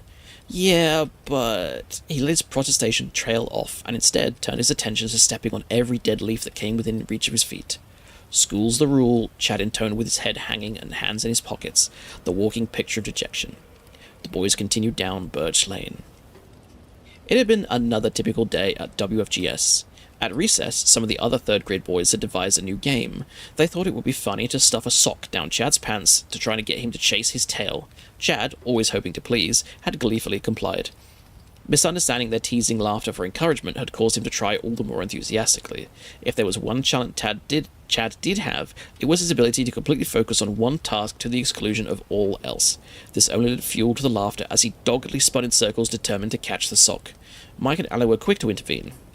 One of the boys was sporting a grown black eye where Alan had punched him.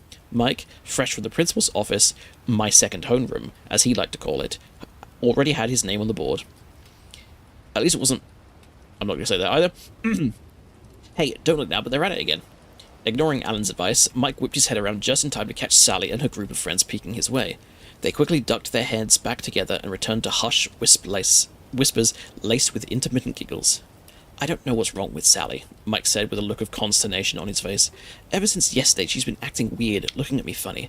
Mike was cut short, as the 3 chimes of the PA system declared an upcoming message from Principal Lansdon. Miss Shoemaker, with her stern hair, bun, and horn-rimmed glasses, immediately set to shushing everyone. Due to what day it was, quiet and attention were quick in coming. The eyes and ears of the 23 9-year-olds in her class were focused on the loudspeaker in the corner. The same was true for every classroom throughout WFGS. Some slight feedback was followed by a hiss and a pop, trailed by Principal Lansdon clearing his throat. Finally, he began to speak. All right, everyone, listen up, he commenced, rather unnecessarily. We all know what day it is, so I need you all to go straight home. Don't dally in front of the school or stop on the playground. As soon as the bell rings, about 5 minutes or so, all you children get right back to your houses. That's all. The 3 chimes indicated the message was over. The principal's proclamation had set a noticeably somber mood throughout the halls of the school. In the back of the class, a small, timid hand raised slowly in the air. Yes, Stuart, Miss Shoemaker was slightly taken back to actually have some form of interaction from the normally withdrawn Stuart. What is it? Ma'am, if it's so important that we go home right away, why can't our parents just come pick us up? His voice quavered a bit. Because, she said around a sad, understanding sigh, it's not allowed. You all know what the town charter says. You know the rules. Straight home. As if to help punctuate her answer, the bell chose that moment to ring. She had to raise her voice to be heard all over the scooting chairs. Now remember, children, straight home. Her voice had become shrill as it chased the children out the door. Don't forget! The halls of WFGS were eerily quiet. The chattering and general hubbub of an entire school's worth of youngsters were replaced by grim looks and muttered whispers that quickly hushed. The clatter of hundreds of shoes was supplanted by hesitant, slow steps heading for the exits. Alan and the other members of his threesome followed along, swept up into the silent, inexorable tide. Even Chad seemed to pick up and reciprocate the mood. No one stopped at the playground. The usual groups did not gather at their usual spots. The hopscotch area was forsaken, children walking past it without a second glance. The words of the principal were heeded. The children had been trained well. They were prepared for this day. Within 5 minutes, the schoolyard was completely deserted. The only sound came from a squeaky swing as the wind slowly pushed it back and forth. The triumphant trio turned into Birch Lane. Few words passed between them. Heads ducked, a few furtive glances exchanged. Every now and then a chilly fall breeze would whip around them, carrying a few leaves across the sidewalk. Other than that, the boys walked in silence. Almost as if they could sense its presence, and all of the same mind, the boys crossed the street in order to skirt the gate. Despite his better judgment, Alan risked a glance. In the distance, on the hill, the willow tree danced in the wind. Its massive, low-hanging branches skipped across the ground. Alan imagined he could hear the branches clacking together, even over this great distance, and to his young ears the noise sounded like macabre laughter. It gave Alan the impression that the tree was eager, full of glee for the upcoming events. A shiver ran itself along the length of Alan's spine, and he quickly jerked his gaze back down, staring at the pavement as he placed one foot in front of the other. He wished he hadn't looked. Soon, not as soon as they would have liked, the trio were outside Alan's house. The air had already grown noticeably colder, and the light was starting to wane, fading faster than usual. Shadows of street lamps and trees began stretching across the pavement, long, skinny fingers searching, reaching. Mike, the brave one, barely looked at his friends as he gave them a perfunctory wave. He quickly turned on his heels and hightailed it to his house across from Alan's. Alan couldn't blame him. He felt the urge to run home himself. He turned his attention to Chad. "All right, buddy, remember, straight home, okay?" "I won't be late for my dinner plate." Alan couldn't help but smile despite the situation. "Straight home, Chad." Chad gave Alan his usual grin and enthusiastic nod before turning and heading home. His house was at the end of Birch Lane, on the other side of the curve, just out of view. For a while, Alan stood and watched, torn between walking his dear friend home and heading home himself. He had just made up on his mind to escort Chad when his attention was drawn by a frantic banging. He turned to look at his house to see his mother pounding hectically away on the window. When she saw that she had his attention, she began forcefully gesturing, and the look on her eyes left no doubt about her intentions. Alan regretfully put all thoughts of chasing Chad from his mind and bounded up the stairs to his porch and into the safety of his home. If Alan's mother hadn't gotten his attention in that instant, if he had just kept watching Chad as he rounded the curve, if he had looked a moment longer, he might have seen his best friend trip. Chad had skinned his knees in the fall. It was okay, though. He fell often. He was used to it. His shoelaces had come undone again. They were the culprits behind his loss of balance. He looked around expectantly, waiting for Alan to tie his shoe for him. Then he remembered what Alan had said this morning. Alan wasn't there to help him. A fierce light of determination began to glow in Chad's eyes. An idea began to formulate in his slow mind. He would tie his shoes himself and make Alan proud. With his giant grin on his face, Chad eagerly set to work. Loop once, loop twice. Alan's mother reached through the gap in the door and pulled her son into the house. She hugged him tightly. After she had satisfied herself that he was indeed real and home safely, she pushed him out to arm's length and glared at him. "What in the world were you thinking?" she demanded. "I told you to come straight home." "I was just making sure Chad got home and then I was going to run right back," he protested. "No, Alan, no. You know the rules." "Okay, I'm sorry, I get it. Mary's coming." Throughout the town of Willow Falls, all the preparations for the night were the same. Doors were locked, curtains were drawn, and parents gathered up their children. They huddled together in whatever room they felt the most secure, hoping the events of the night would pass quickly. It was no different in Alan's home. He and his mother sat in the living room, lights dimmed. She hadn't let him out of her sight since he'd gotten home.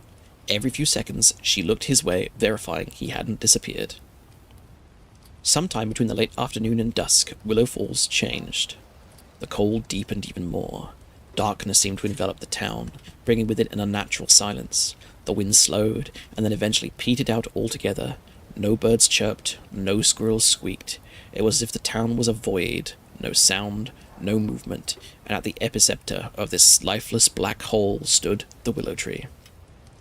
In that dead, deafening silence, the town waited. In that silence, the heavy, oppressive silence, time itself held its breath, and into that silence came a squeal. The cry of tortured metal reverberated throughout the town as centuries-old rusted hinges were forced to grind against one another.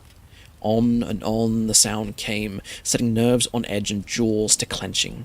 After an unbearable amount of time, the squealing thankfully stopped. The gate was open. For half a heartbeat, all was deathly still again. Then the whistling began. A slow, haunting tune that carried on without end, a horribly unnatural sound that never paused for breath. It came under the doors, through the walls, found its way under pillows and through fingers, found its way in despite all efforts to keep it out. A ceaseless barrage of a nightmarish melody that searched out every soul, eroding strength and engendering despair. The whistling was the herald. Mary had come. Alan and his mother clung to one another. Eyes were squeezed tightly shut against the terrible, incessant whistling. The tune blotted out all else, muted all thought, leaving only the desire to cower in fear. When the first footstep was heard on their porch, they both held their breath. Slow, even paces took the steps one at a time, not in the least of hurry. One by one, the heavy steps came closer to the door, and stopped. The knock came, causing his mother to jerk and let out a little scream. She squeezed Alan to her tighter, rocking back and forth, whispering, "No, no, no," to herself, over and over again, as if it were her mantra of protection. Another knock, not at all ungentle, almost shy. "Please," came the voice, a little girl's. "Please, let me in. It's so cold and I'm so hungry." It was a pitiful plea that tore at the heart. A third knock. His mother was in tears now as she pressed his head to her chest. "Just go away, Mary," she quietly pleaded. "Please, it's so cold and I'm so hungry." A fourth knock. "Please." "Leave us alone," his mother shouted, fear lending power to her voice. On the other side of the door came an infinitely disappointed sigh. The weighty footsteps turned and slowly receded back to the road, leaving them to their isolation. Alan and his mother shared a look that communicated much.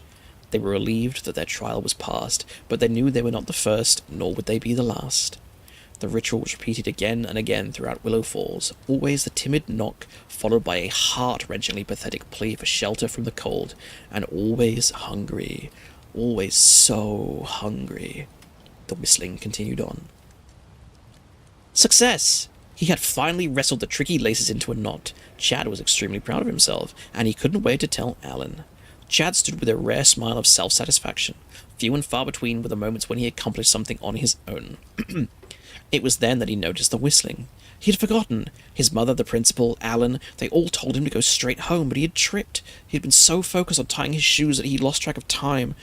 His house was only 2 doors down. He could see his mother in the window screaming through the glass, willing him to get his feet moving. He could still make it home. He still had time. He took a step too late. "Please," came the voice from behind him. He could see the despair in his mother's face, hands clutched to her chest. She was sobbing. He knew he should run. He knew it, but he couldn't make his body work. Fear paralyzed him. "Please look at me." No, he stammered. His heart raced in his chest. Tears flowed freely from his eyes, matching his mother's. "Look at me, please," the voice beseeched. I'm not supposed to. I should have gone home." No rhyming now. He was too terrified. His eyes watched his mother through the window. Her face drained of all blood. Her eyes rolled back and she fell out of view. "Alan told me to go home. My mama is waiting." By now his whole body was trembling. "Look at me." Not a plea anymore. "Alan told me." His mind, dimmed further by terror, barely registered the warm stain spreading down his pant leg. "Look at me!" The final command sapped the last of his meagre resistances. His body was no longer his own. He managed a few whimpers as he was forced to turn and look at Mary. The whistling was different now. Still haunting, yet a subtle undertone was different. Something had changed. Alan's mother noticed it just as he had. She scooted to the window and pulled back the curtain just enough to peek out. She gasped, covering her mouth with her hand. "Oh, poor Martha." Martha? That was Chad's mother. Panic filled Alan's heart. Before his mother could react, he yanked back the curtains so forcefully that they fell from the rod. There, Mary was just out of his field of vision, but she could clearly see the small inert form that was being dragged behind. "Chad!" Alan beat his fists against the glass. "Chad!" Logic and reason were forgotten in worry for his best friend. He raced for the door, prepared to charge out into this cold. His mother was faster and tackled him from behind. "No, stop, Alan! You can't help him, baby!" For a moment they wrestled around, but she used her superior weight to keep him pinned to the floor. "I told him to go home! How did he forget?" Guilt and shame drained Alan of any energy he had left to fight his mother. "I should have walked him home! How did he forget?" Somewhere in the middle of the park that no one entered, an innocent, simple-minded boy began to scream. It was a scream of anguish, a scream of terror, a scream of pain.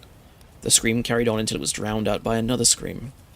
This was a scream of tortured metal as the gate once again began its harsh journey. The whistling stopped. The gate closed, not to open for another year. The wind began to blow. Leaves began to skitter. Birds chirped and squirrels squeaked. It was as if time began to breathe again and life returned to the dead void. Somewhere another boy sat, lost within himself, lost to his grief, his eyes wide open, staring at all, but seeing nothing. How could he forget? Loop once, loop twice. Someone always forgets. I like that one. That was good. Didn't like the words I couldn't read. Words that rhymed with, regard, shall we say. But it was good. Spooky. Felt a bit A-list. Yeah, it was. I didn't realize it was going to be that until the end. It's overall, I liked the vibe of it. I did not like the image of Chad. He felt definitely very ableist.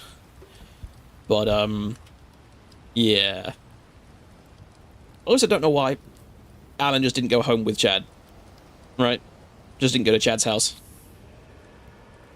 That's probably the easiest way of doing it. Or just keep all the kids inside overnight. Right? Because it's like if they're caught outside, they're fine. Or why don't they just stay overnight at the school? That seems easier. To me, at least. I don't know. They mentioned the charter, though. Maybe there's some weird thing in there. Either way, overall, it was okay. Not my favourite that we read today, but still decent. Still decent, I think. What did everyone else feel about it? Aim, Loud, Belfrin, what do we think? And anyone else who might be watching.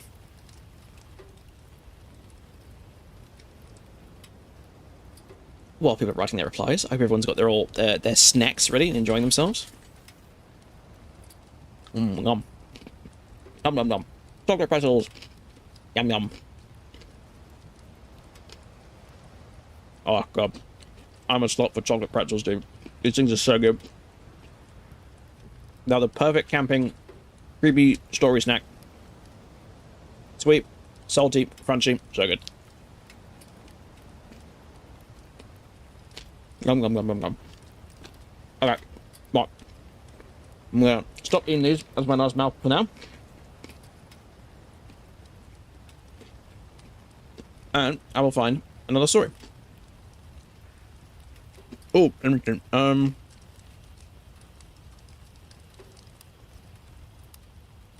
April 5th, 2014. So it could just be a product of its time.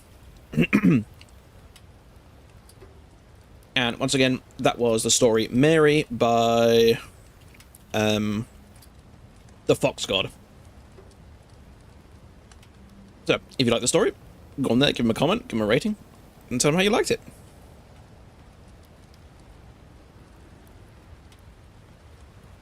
So, why don't we go back to No Sleep then? I can't tell who wrote this one. It's a short one, but it's very highly rated. I can't tell who wrote it because their account was deleted. But it is called I Was in Prison for 15 Years and There Was a Skinwalker in There With Us. Now, I don't know how many people know about the whole Skinwalker / Wendigo kind of explosion that's overtaken the internet in the last few years regarding horror stories and horror media.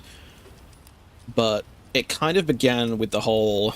it didn't begin, but Until Dawn kind of rode that wave of like the Native American monsters becoming massively popular in like the current media explosion of their popularity. And it's just been going straight on from there on. People are still writing them to this day. People still love writing them to this day. All the creepypasta writers release like compilations of Skinwalker stories because everyone is fascinated with them. And you can see why. They're really interesting creatures. The Wendigo is very unique. Never heard of this module of Skinwalkers. Just got to watch out for Native American white boy writing some of the stories really suffer them. Yes, very true. People who are like, oh, I saw a Skinwalker in like Hungary. It's like, no, you didn't. Really didn't. Yeah. They're specifically like Skinwalkers are supposedly. I'm not going to use their real name. Skinwalkers are supposedly only in a certain region, as far as I can be told. And their name, their true name, roughly translates to "he goes on all fours." I'm pretty sure. Again, this is just my very rough understanding of the word and the stories. I try to look into it beyond the whole, as you say, Native American white boy writing to get the stories. I watched a few Native Americans Die for White People as a Horror Trip. Yes, it is, yes. About how it's more witches rather than strange beasts like people like to portray them as. But when it's done right, it's done interestingly. So this one is, I haven't read this before, but it's very highly rated. It's one of the top rated stories on No Sleep. Are we losing? No, not actually. We're reading scary stories. Scary stories in the dark. Reading creepypastas, weird facts, and I've got a choice for you all. Do we want to read this one? I can't read, so thanks for reading it to me. You're very welcome. So, you have a choice, everyone. Do you want me to read this one, which is the Skinwalker story? Or do you want me to read something that I've written for when I was running a podcast? What do we think? I will give you the chat. Spooky OC. So, when I was running a podcast, it was, like, factual stuff. So it wasn't, that should be a sub-goal. Okay. Well, I have a few. So why don't I read one, and we can make the other a sub-goal later. And I'll write stories for it. And this will be one of them. So I'll give you the choice. Do you want to learn about the attack of the dead men, or do you want to learn about Huska Castle? So, the Attack of the Dead Men is supposedly a attack during the First World War? Yes. Wait, no. Yeah, First World War. While Huska Castle is supposedly a castle that was built atop a gateway to hell. Is there a Wallace and Gromit creepypasta in your sub-20-year-old past? No. I have never written any Wallace and Gromit creepypastas. Oh, the castle one sounds fun. Okay, we can do castle, and we'll save that one for the one. Okay, so I'll skip the intro to it because it's basically around the podcast thing. I'm not getting into it. It's part of the history. But I will read you the little story I wrote for it, and then the facts that it was based on. Now, the gimmick with my podcast is that it would take like a fantastical approach to real life history. And at the very end, I would read the facts and let the viewers kind of figure out or decide what was facts, what isn't, and if it was true or not, and let the audience decide. So, without further ado, let's begin. It was a grim, grey morning as the prisoners shuffled up the craggy incline, hands bound tightly by rough rope. All of them questioned the single decision that had led them to this point, a choice between two fates. Either the short drop of the hangman's noose, rotting in your cell, or you could earn your freedom through a short trip down into the belly of the seemingly bottomless cavern that sits in the bowels of the rocky cliff. As the armed guards shoved them forwards, they passed serfs and labourers who did their best to avoid their gaze. Those who didn't watched them with a frightened pity as they worked, mumbling silent prayers while clutching cross pendants and rosaries. Dead men walking. The cavern that they were about to be forced into was no ordinary cavern. It was so deep that none could see the bottom of it, and torches were extinguished far before they struck the bottom, winking out in the inky dark like snuffed candles.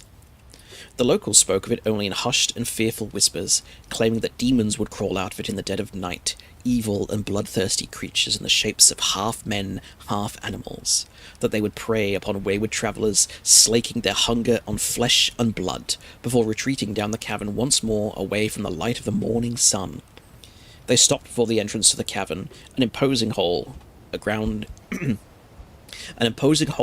atop the cliff on which the labourers had built a wooden frame and rope winch atop to lower the prisoners up and down.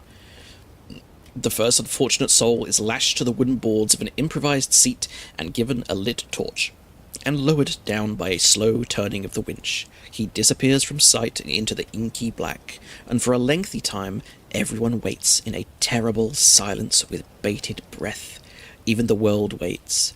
There is no chime of bird song, no rush of wind, only the turn of the winch and the groan of taut rope.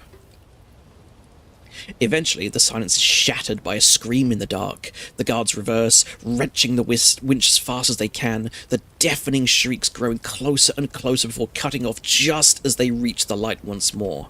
Slumped over, the man is still and silent, eyes open and mouth lolling. He is dead, and without a mark on him.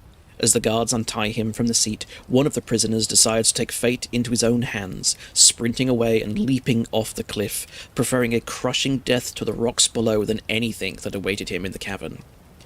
The process repeats, with prisoners shrieking, begging to be pulled back, passing one by one until one finally survives the trip. Gasps tear through the somber audience as he is freed from the seat. His hair is white, his face wrinkled, and he seems to have aged 30 years in the few seconds that he had seen below. He stammers, and the guards press him. "What did you see? Tell us, what did you see?" He draws his final breath, and with it whispers only 4 words to the silent gathered. "Hell," he says. "I saw hell." Houska Castle sits almost 30 miles north of Prague, in the Liberec region of the Czech Republic. Now, I apologize with these pronunciations in advance. I am absolutely going to mess them up. Built atop a limestone cliff, it offers excellent sight of the surrounding swampy forest, though you may ask yourself what exactly the need for such a castle is. It was miles away from the nearest village or town. No trade routes ran through or near the castle, and the only source of water was a cistern that the builders had dug to collect rainwater, something that is very peculiar. Almost all castles have their own wells, as this was incredibly important for weathering a siege. Quite often, the castle well is the most laborious addition to a castle, costly and time-consuming as they made them deep, and to last for exactly this reason. Not only that, but most of the castle's windows are fake. Glass panels set in wooden frames in front of thick stone walls. It was also built without a kitchen to feed the men and women who would be stationed there. The original construction omitted stairs from the courtyard to the upper floors, and perhaps the most unusual, the defensive walls face inwards towards the courtyard, not outside towards any approaching enemy. Even to the most cursory of glances, anyone can tell that things at Houska Castle aren't exactly as they seem. For the more curious of minds, long-standing local legends offer an explanation for the bizarre goings-on with the castle's construction, and one that I gave you all a taste of in the prologue. On the ground that would be chosen to hold Houska Castle, there was an opening to a deep and jagged cavern, a hungry maw of limestone that was supposedly impossible to see the bottom of. Long before the decision had been even made to erect a castle atop this cavern, visitors to the area claimed to see strange half-man, half-animal hybrids that crawled or flew out of the cave at night, rushing into the thick forest in search of flesh and blood to feast upon. Eventually, these sightings changed from hybrids to demons, sadistic servants of Satan that sought unfortunate souls, dragging them kicking and screaming down the cave mouth into the hells beneath, never to return. From here, it became a common tale that the cavern up on the cliff contained the gateway to hell from whence these fiends came from.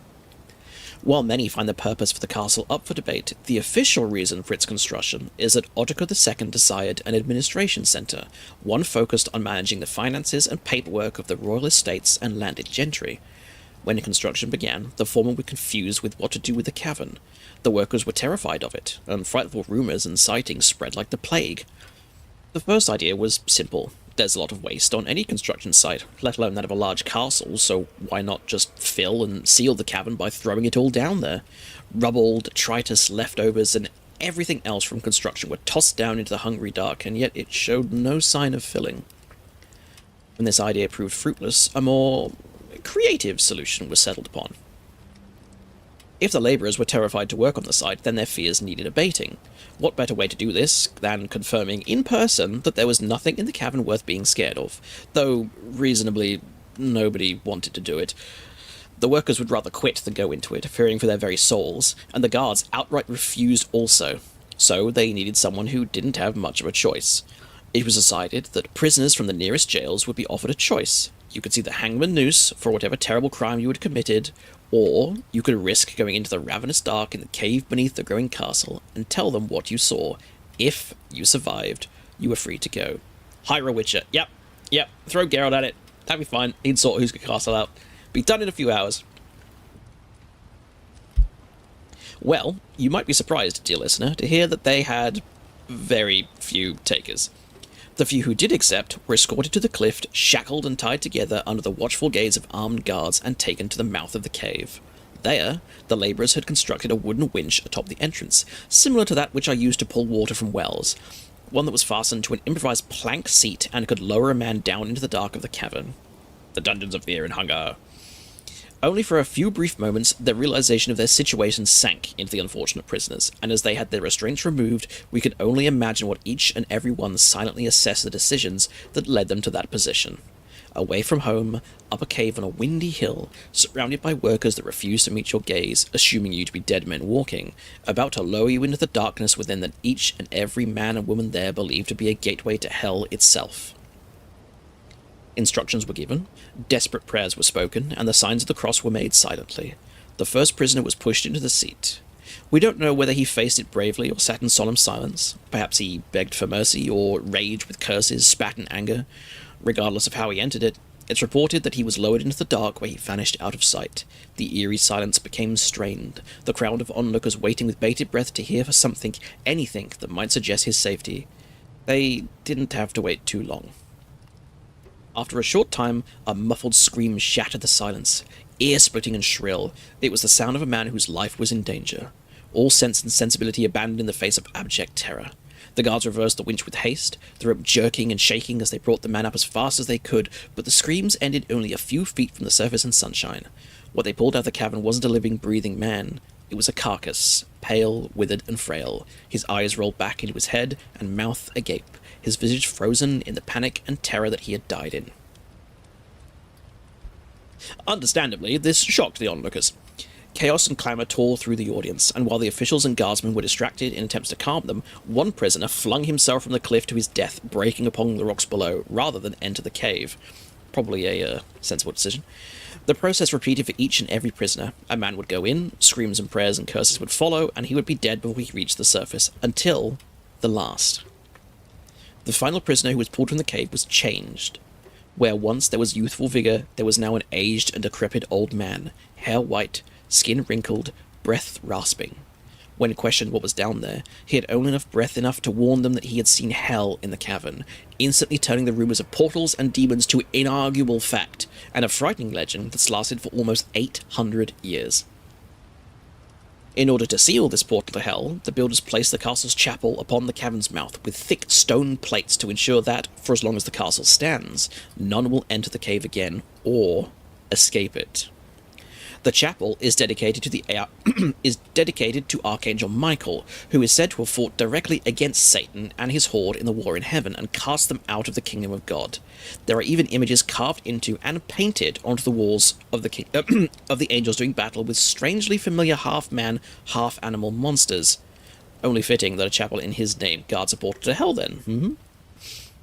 As if that wasn't enough. Oh, let me take a sip. My throat's getting a bit harsh.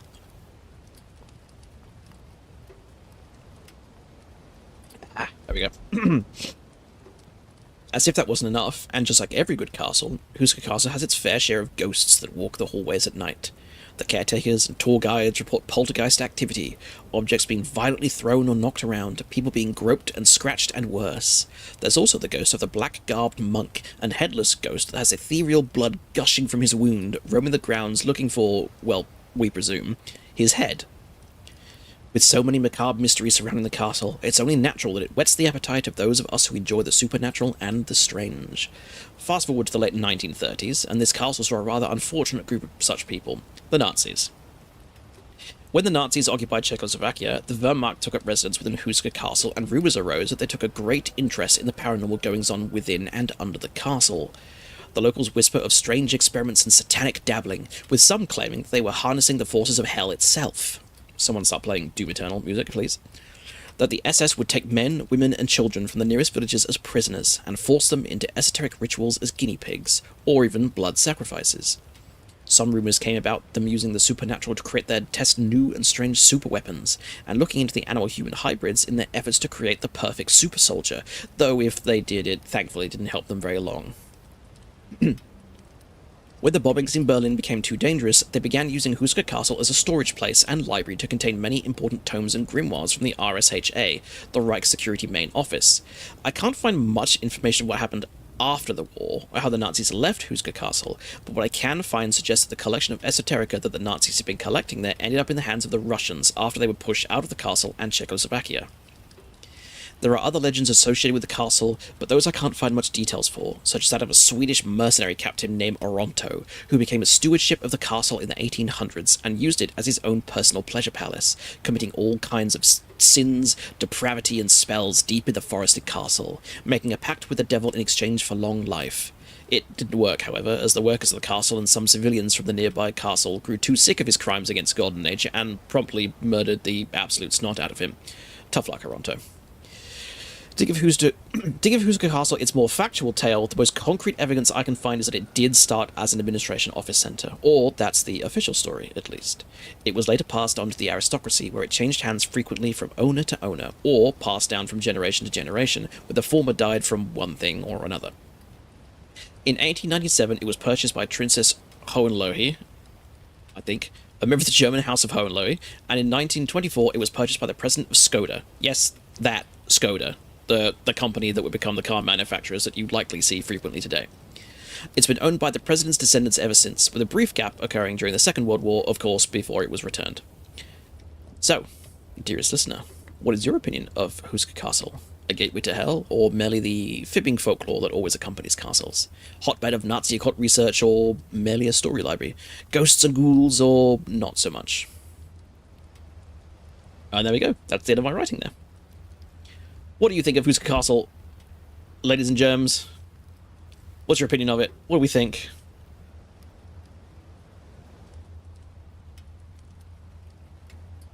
About the basic COD zombies, but very possibly. It's a very famous, very infamous castle. And even the website plays up the rumors and the tales quite a lot. So, I wouldn't be surprised. I genuinely wouldn't be. You like that one? Nice. That was what I wrote when I was back doing podcasts, and I still have a few I still have a few of those scribbled away, just in case. And I can always reread them, I suppose, because basically anyone who watched the podcast were my friends. So I could probably repurpose a few of the old ones next time we do this. Oh, pardon me. I'm all very burpy all of a sudden. I apologise.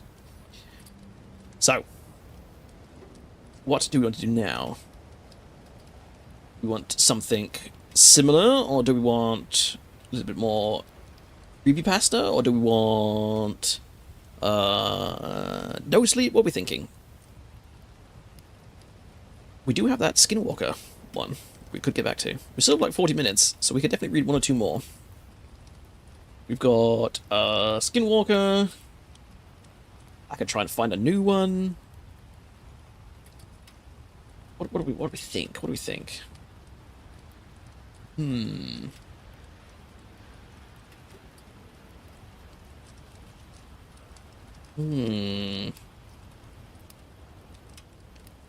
Well, we can't read the top one on No Sleep. It's called My Sugar Daddy Asked Me for Weird Favors, so I'm definitely not reading that one.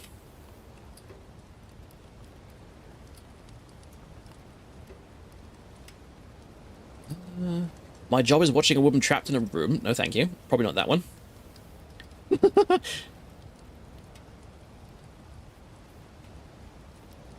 That's a weird way to say you work at a prison, I suppose. That one isn't not so good, but it's mid by the end. Fair enough. Ooh, can't be asked with that one then. Tom. I'll read the Skinwalker one, because I know Fly really likes Skinwalkers, so we'll give that one a go.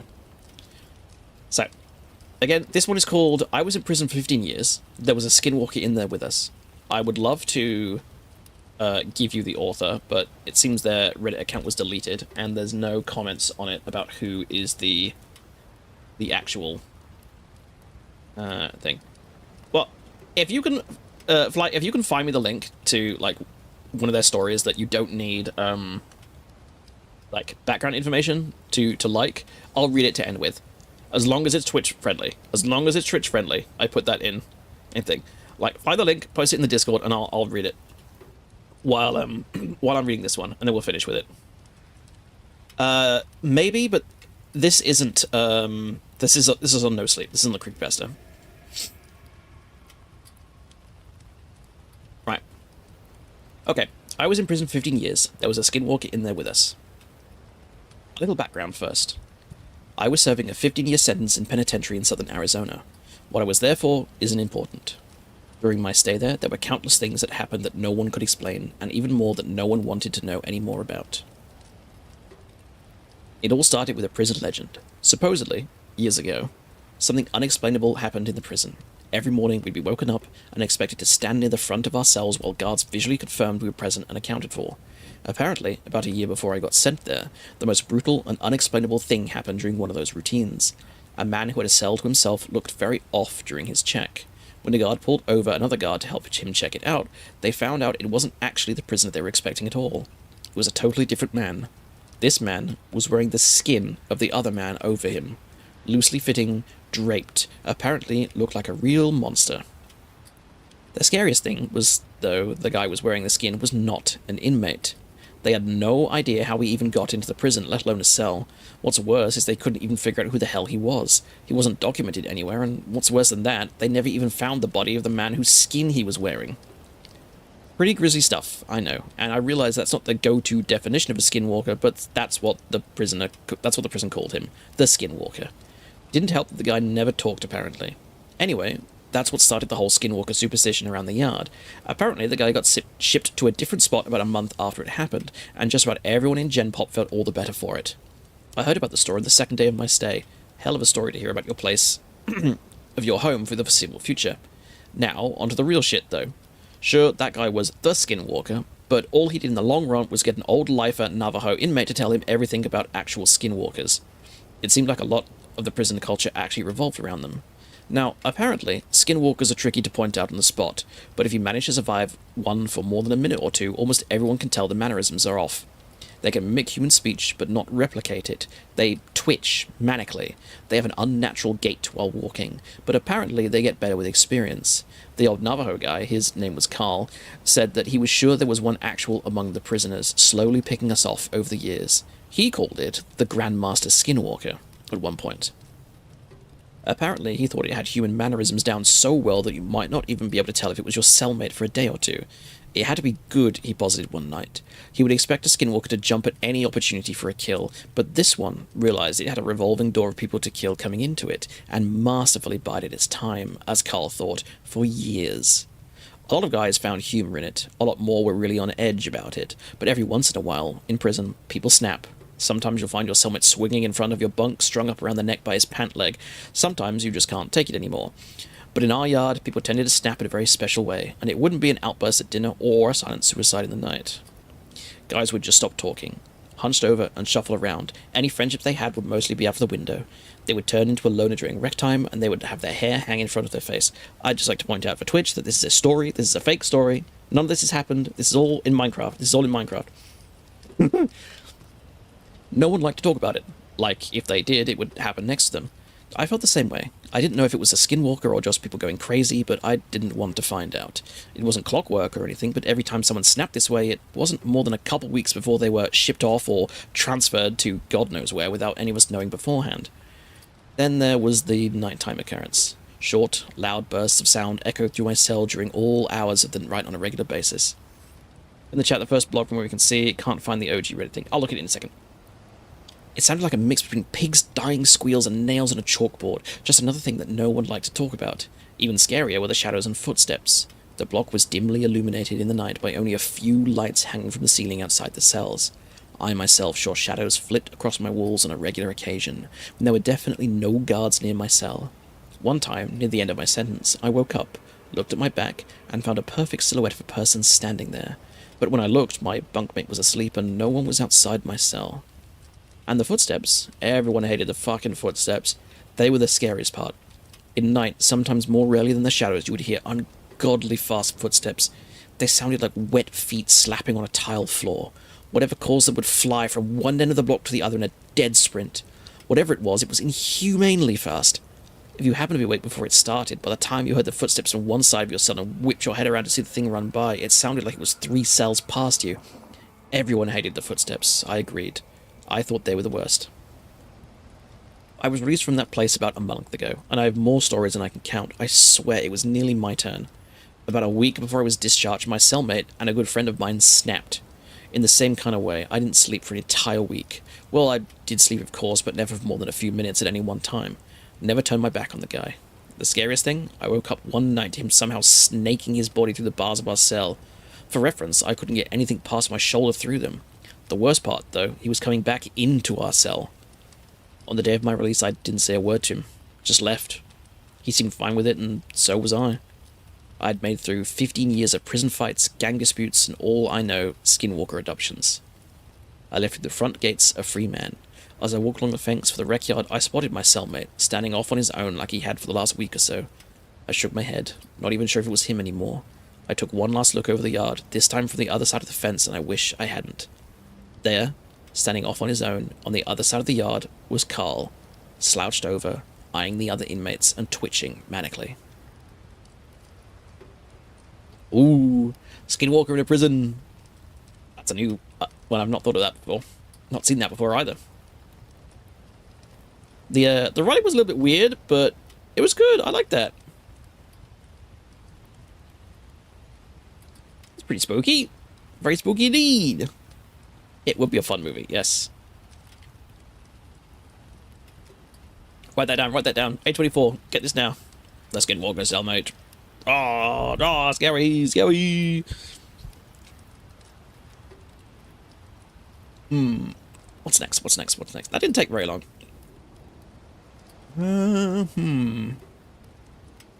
What do we think?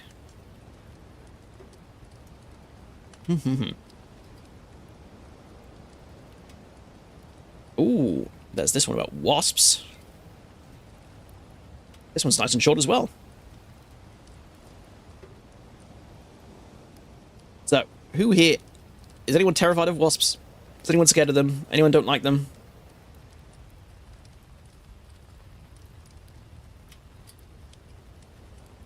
All the more reason to read this if so. Hee hee hee, ho ho, ha ha. It's apparently a horror comedy. Yes, yes. Lizzie mentioned it, yeah. But, Lily by No Sleep Mods. They're trying to look for the OG thing right now. It could be a nice one to end on, but we'll see. So, while we don't have anything else to read, we will probably just go with this one, with wasps. Spooky, spooky wasps. Okay, so this one is called Wasps, and the author is Prudent Arm 6771. It was written 11 months ago. Wait, no, actually, never mind. That's, I just realized that's probably not... what I'm looking for. I'm looking for something else. Sorry about that. Trying to get people's hopes up. I think the blog was in the chat on Discord. Oh, on the actual thing? Like our community Discord? Yes, here we go. Okay. Okay. This is part 4. Oh, no, part 1. Okay. Right, we'll give this a go. So this is Tales from the Gas Station, part 1, by Jack Townsend. Published on November 23rd, 2018. Let me just get a little sip. Keep my throat parched. Not parched, sorry.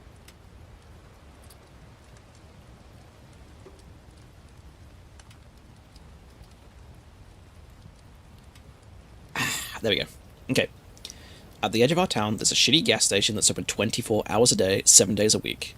If you were to go inside, you'd see row after row of off-brand chips, cookies, potted meats, and pickled curiosities. Expiration dates suspiciously missing from the canned goods, like they were filed off years ago in some misguided attempt to control inventory turnover. A faded wet floor sign from way back covers a large crack in the foundation by the cooler where layers of sticky spill-off have formed a miniature tar pit, preserving countless insect corpses and the occasional small rodent. Nobody ever complains about the aesthetic. By some providence bordering on the supernatural, the health inspector has repeatedly signed off on the business, always kindly ignoring the faint smell of some kind of mysterious chemical cocktail that is a defining characteristic of the establishment. More noticeable than the steady mechanical hum of the frozen drink machine that was installed in the 70s and never once serviced. More distracting than the random pockets of cold and warm air that seem to follow you around. More annoying than the family of mutated raccoons that live in the crawl space behind the grease trap. We think they're mutated, anyway. At the very least, they must be inbred to the point of genetic deformity and mental not-so-going-on. The Alpha, a muscular 3-foot-tall son of a bitch named Rocco, has been spotted multiple times chewing on people's tires and has been run over at least twice, but keeps coming back. That lingering smell, a sweet combination of honeysuckle, ammonia, and vomit, has never been positively identified, but the prevalent theory is that it's coming from underground, wafting up through the thin fissures in the concrete that grow and spread with each year of architectural settling. It's strongest right after a rain, and pungent to the point of tear-inducing if you get too close to the storm drains, where even Roko and his clan refuse to tread. If you were to go inside, you might also see the bathroom cowboy. He's sort of an urban legend around here, only appearing when you're alone and unsuspecting. What makes him truly legendary are the stories people tell after an alleged encounter. The accounts run the gamut from pretty weird to impossibly bizarre. Like the last guy last month who went for a pee but changed his mind when he saw him standing next to the urinal wearing a duster, bandana, boots, and chaps handing out balloon animals. Or a couple weeks later, when another customer stepped into the same bathroom to see a man wearing nothing but a cowboy hat, boxers, and boots with spurs, literally grinding an axe on an old-fashioned stone sharpening wheel. But when he entered, the cowboy stopped what he was doing, looked up with a smile and a tip of the hat and said, "Come on, man, come on with it." If you should be lucky enough to see the cowboy that may or may not haunt the bathroom, don't worry, he's harmless. In fact, he's usually quite polite. Honestly, he doesn't seem so bad, especially compared to some of the other things going on in that place. When you go inside, you might instantly get a toothache. That's strangely common phenomena that nobody really understands. It should go away on its own in a couple of hours. If you do go inside, you will almost definitely see me sitting behind the counter, because I am the only full-time employee and I'm almost always here. You may catch me reading a book, because for some reason the internet doesn't work way out here, and cell phone service is dicey on good days and non-existent on most. If you need to make a call, you can leave and go up the hill a ways, preferably back towards the town, because the other way will take you into the woods, and you don't even want me to go into all the reasons that's not a good idea, or you can pay me 25 cents a minute and use the store's landline. That arrangement was cooked up by the owners, and I have to actually enforce it because they do check the phone records. I'm sorry. While you're here, don't be offended if I don't strike up a conversation, because if I'm being completely honest, I don't always know for sure if everyone who comes through those doors is real or not, and if I had to acknowledge everyone in that place that could be an actual person, I might lose my mind, and we don't need any more of that going on around here. I guess the point that I'm trying to make is this. Weird things happen to me working at the shitty gas station on the edge of town. I wish I could tell you the weirdest thing that's ever happened there, but I doubt I could ever decide. There were just too many. I've seen a total of 4 coffins inside the store on 3 different occasions. I've met at least a dozen people wandering back into town from the woods claiming they had escaped aliens or government conspirators or the like, and that they had no money but needed to make a call, and could I please just let them use our store phone before they find them again. But rules are rules. I'm not inclined to lose my job because you didn't escape captivity with a little pocket change. And then, of course, there was Farmer Brown, yes, that is his real name, who got mad at us and complained about the bulk feed we'd been ordering for him. He insisted something was wrong with the product because, as he put it, all of his animals suddenly had human faces. We settled with him by charging a significant discount on his next couple of purchases. He stopped coming in not long after, and they found out what was left of his body outside a bedroom at his farmhouse that had been locked from the inside. As far as I know, they still haven't figured that one out. Anyway, I guess I can come back and tell a story or two, but first I really need to get ready for work. It's nice and short. Yeah, it's like spooky, but with like, obviously like, told in a comedic way. It's funny. What do people think of that one? That was Tales from the Gas Station by Jack Townsend on November 23rd, 2018. It is very part-based. It looks like there's at least 8. Maybe try part 2. Well, I mean, what do we think? Do people like that? Do we want more of that? Or do we want something chiefly more spooky rather than comedic? We could have another comedic thing before we end on another spooky thing, perhaps. Should we try part 2 and then go into something more scary? What do we think? What do we think?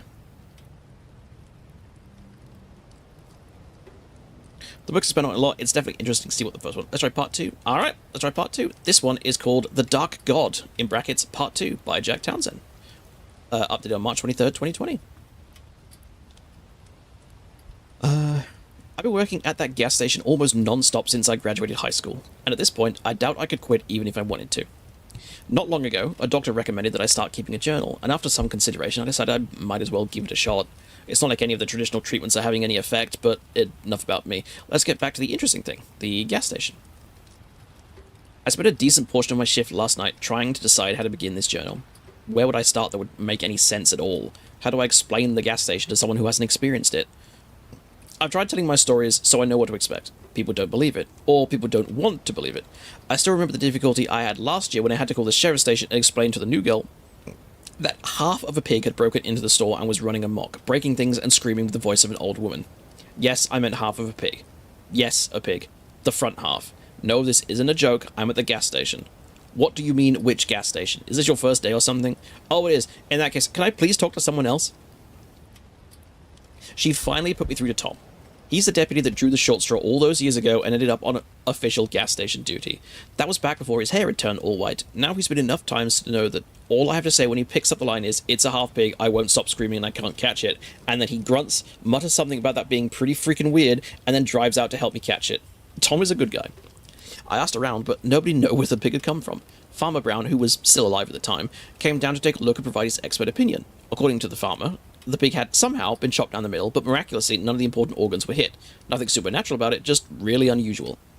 It stated the local elementary school as a kind of mascot for the summer before a scientist his team from somewhere up north offered the school $1,000 to let them take it, for science, I suppose.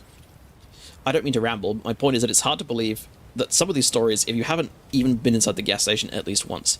And maybe you have. We're the only gas station for miles. We're close enough to some big crossroads. If you've ever been out in driving in an unfamiliar part of the country and found yourself lost, it's not impossible that you could have found yourself at my doors trying to top off your gas or ask for directions. If you have a strange memory of a weird place that somehow doesn't seem to fit, then there's a chance we have actually met. It was late into my overnight shift when I decided to just start writing. I took notes about what was happening, I jotted down a few of my stranger memories, but consciously decided to leave out those stories that were so unbelievable that I won't even waste people's time with them. I call those the try and forget stories. I was writing it all down on a book of receipt paper when Carlos interrupted me. Carlos is one of the part-timers at the gas station. We have a pretty long list of part-time employees here. The owners like to hire transients, drifters, hitchhikers, passers-by, and runaways looking for work for a few days. I try not to get to know the part-timers. They come and go after a few days, or sometimes a few weeks, rarely long enough to form any kind of meaningful relationship. But then there's Carlos, who's been working here for almost a year now. He started as part of the prison work relief program, unloading trucks twice a week, and was the only one of the 12 prisoners that didn't disappear during a freak snowstorm last December. But that's none of my business. Carlos did his time. When they released him, he came to work here, cleaning the store and unloading the trucks. He comes in 6 times a day for each of his 30-minute shifts. Now that I think about it, I'm not exactly sure what he does during those shifts.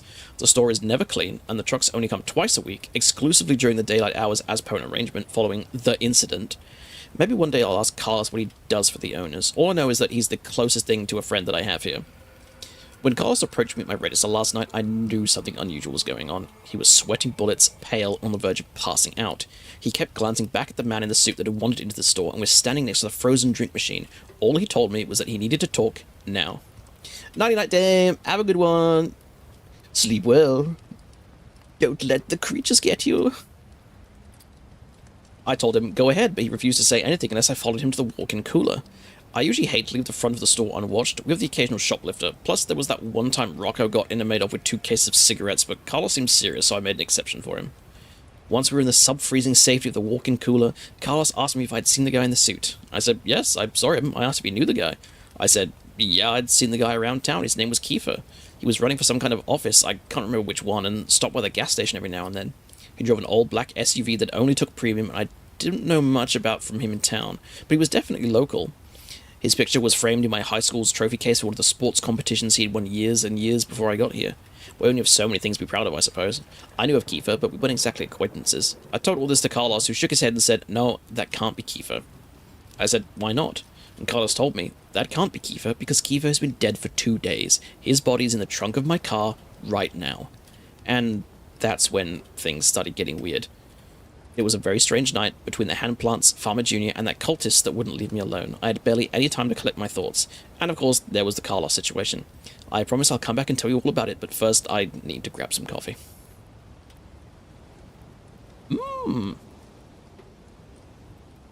That's a one hell of a hook on the end of that story, huh? That can't be Kiefer, because Kiefer's dead in my in the trunk of my car right now. Well, that's gotta be messed up. Books go to his therapy, town stories. Like you're just working, and then suddenly the guy you murdered walks into your business and just starts shopping. Oh dear. Okay, we've got time for one more, I think, so we'll probably end on something a little more scary. That sounds good to me. I've gone through all the ones I'd pre-planned, so, because I thought it would take a little bit longer than it did, So let's try and find something that is scary. Scary, scary. Ooh, there's this one that won the award for July 2019, Most Immersive Story of 2020. The Unintentionally Part 3 cliffhanger is funny. Ooh. I might just read these in my spare time. Okay, so this one before we end is called The Previous Tenant of My Flat Left a Survival Guide. I'm not sure I want to live here anymore. And it was written by New to Town Jam on r/NoSleep 7 years ago. So if you like it, go ahead and give them a little read. Tales was a 2017 winner of No Sleep. Ooh. Okay. I moved in with my boyfriend yesterday. We've been together for 5 years now, and we're old and wise enough to settle down and finally leave our parents' houses. He's just turned 24, and I'm 22. He's the love of my life, his name is Jamie, and I couldn't be happier living with him. When we decided to make the leap, we spent 2 months looking at flats and houses we couldn't afford to buy yet, so renting was our only option, but the prices were astronomical. For our budget, we could have been lucky to get a box room and a stove. Jamie works for a local 24-hour fast food restaurant, and I'm training to be a teacher. The early stages of training don't pay much, and I owe a lot in student loans, so finances are tough. We'd almost given up all hope until we found our flat. It was nothing special, but to us it was a palace. A spacious 2-bedroom apartment with views of a city park, a balcony, and local conveniences. It was in a tower block in a not-so-nice area, but neither of us had been wealthy growing up, so we weren't fussy, we were just grateful to be together. The advert was sweetened by the deposit-free option and open-ended tenancy. The landlord was happy to sign a 5-year contract if he wanted. The sort of thing never happens at the city. We were told that along with no deposit, we would also have no inspections, but we would be liable to pay for any damage if we ended the tenancy. I'd never heard of anything quite like it. We knew that for our budget and location, we weren't going to get any better. We snapped the place up fast, not even bothering to view it. It felt like our only chance. So, people at home, if something is ever too good to be true, especially when buying properties or businesses, chances are it is. Move-in day rolled around quickly, and yesterday we got the keys to our first home together. It was such a strange feeling. The day was chaos. Getting our stuff and up in the lift. We were flat number 42 on the 7th floor. The items we couldn't get in the lift had to be taken all the way upstairs by the removal men. I think they were grateful we went any higher, but I still wish I would have been able to give them a better trip. In the evening, we settled down on our second-hand sofa, given to us by a cousin of a friend, and watched some TV. We smoked cigarettes on the balcony, looked at the park, and fell asleep on our mattress on the floor super early because we had no energy to put into the bed together yet, and Jamie had work at a hideous time of the morning. We slept soundly last night, and I felt safe and happy. I don't think the feeling is coming back anytime soon, and it's due to the note I found this morning. Hey, Enox, how you doing? We're reading creepypastas. This one is entitled, The Previous Tenant of My New Flat Left a Survival Guide, and I'm not sure I want to live here anymore. The note was handwritten with New Occupier of Flat 42 in beautiful cursive on the blank side. I opened it up and sat down to read. I can't really describe it to you, so I'm just going to copy it out below. Dear New Occupier, firstly, welcome to your new home. I lived here before you for 35 years with my husband. Unfortunately, he had an incident at home recently that I'd rather not discuss as it's claimed his life. My sister has now decided I can't keep up with the demands of the property and has insisted that I move in with her and her husband. I was reluctant at first, but the stairs do kill me at my age, and without Bernie's, it's filled with sadness. Anyway, when you've lived for somewhere as long as I have, it feels like a person that you know. You understand its personality and what makes it tick. I thought it was probably pertinent that I impart some of that knowledge on you. It's a wonderful home, honestly, and I have lived through the best and worst years, and leaving it behind is very emotional. But if you want to survive and get the best out of it, then there are some steps that you need to follow. 1. The landlord will never bother you. He doesn't visit, call, or communicate in any way, but make sure you pay your rent in a timely fashion always. I have only dealt with him once in the 35 years, and let's just say I never missed another rent day. Any repairs require you to speak to the agent you rented the place with. Number 2, do not use the communal lift between 1:11 and 3:13 a.m. Just don't do it. This step is vital if you want to have a happy life here. It really is life or death. Don't do it. This has cost me and many others in the building greatly, and I would rather not elaborate on why you shouldn't do this. Just please don't do it. I cannot stress this enough. 3. When you hear the strange animal noises coming from flat 48, don't question it. Mr. Prentice lives there, and he's a lovely chap. Don't be afraid to say hello to him in the corridor or the stairs. He's old school, so he never risks the lift. But whatever you do, don't check on him when you hear the noises. You'll know where they are. You'll know what they are when you hear them. Number 4.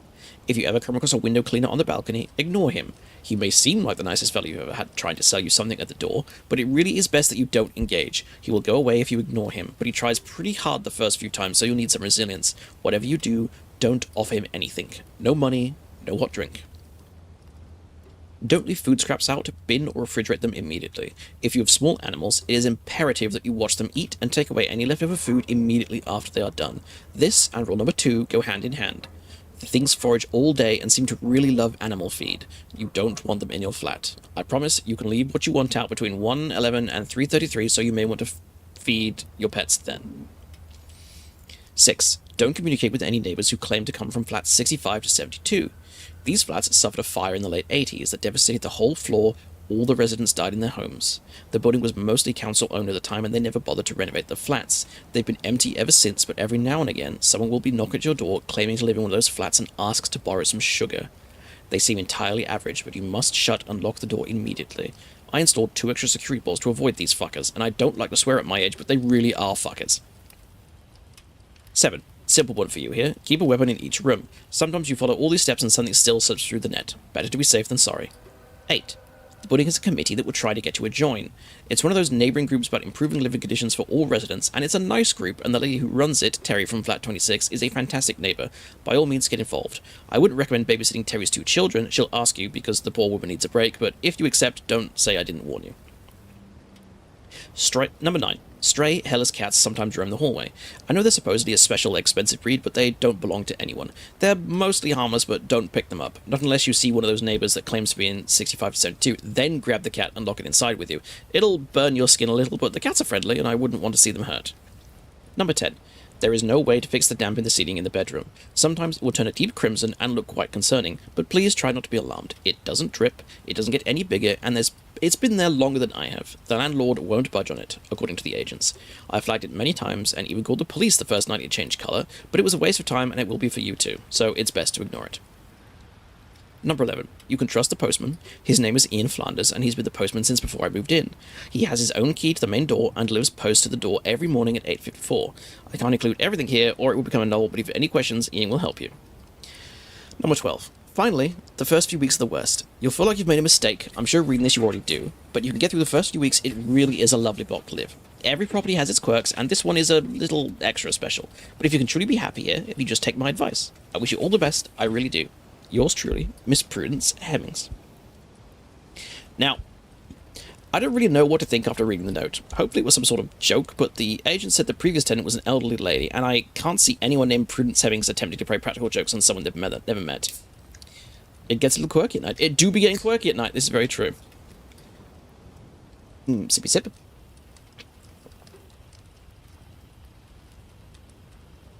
Hor. Pardon me.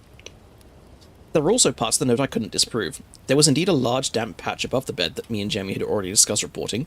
No crimson, but it definitely existed. I'd also commented on a beautiful Sphinx cat roaming the halls as we were moving in. I started to get seriously freaked out. Our dream, our beautiful little home, had just become a source of fear and confusion. I checked the time and it was 9:14. Well, damn it, so out of time to catch Postman Ian. When I opened the door to check, sure enough, 2 letters addressed to a Miss Hemmings sat on the doorstep. At about 11:15, my worst fears were truly confirmed when a friendly, middle-aged man carrying a window cleaning equipment knocked on my balcony door.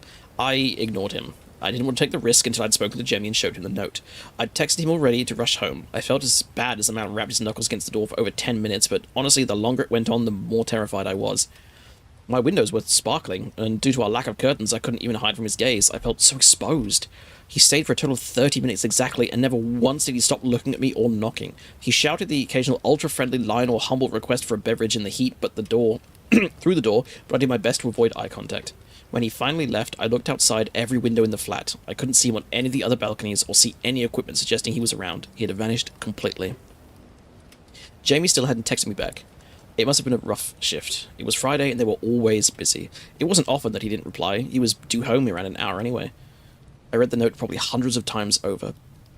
I tortured myself reading it for the next hour, desperately waiting for Jamie to come through the door to tell me it was all crazy and I should relax. I hoped for that so much, but Jamie never came.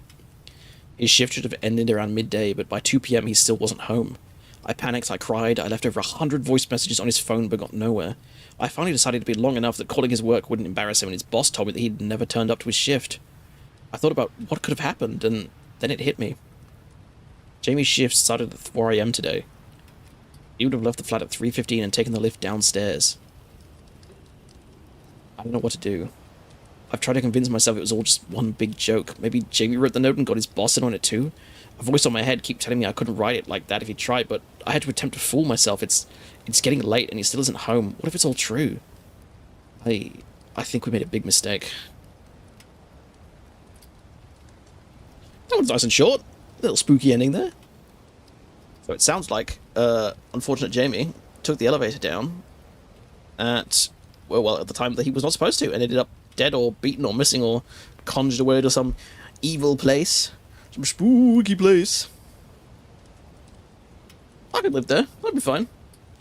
Give it the time. Maybe we could do part 3 of Tales. Yes, I think we can do part 3, and then we'll definitely call it. I think there. Enox will probably like this one because the Tales from the Gas Station are more comedy horror than actual horror. Let me just take a sip with my whistle.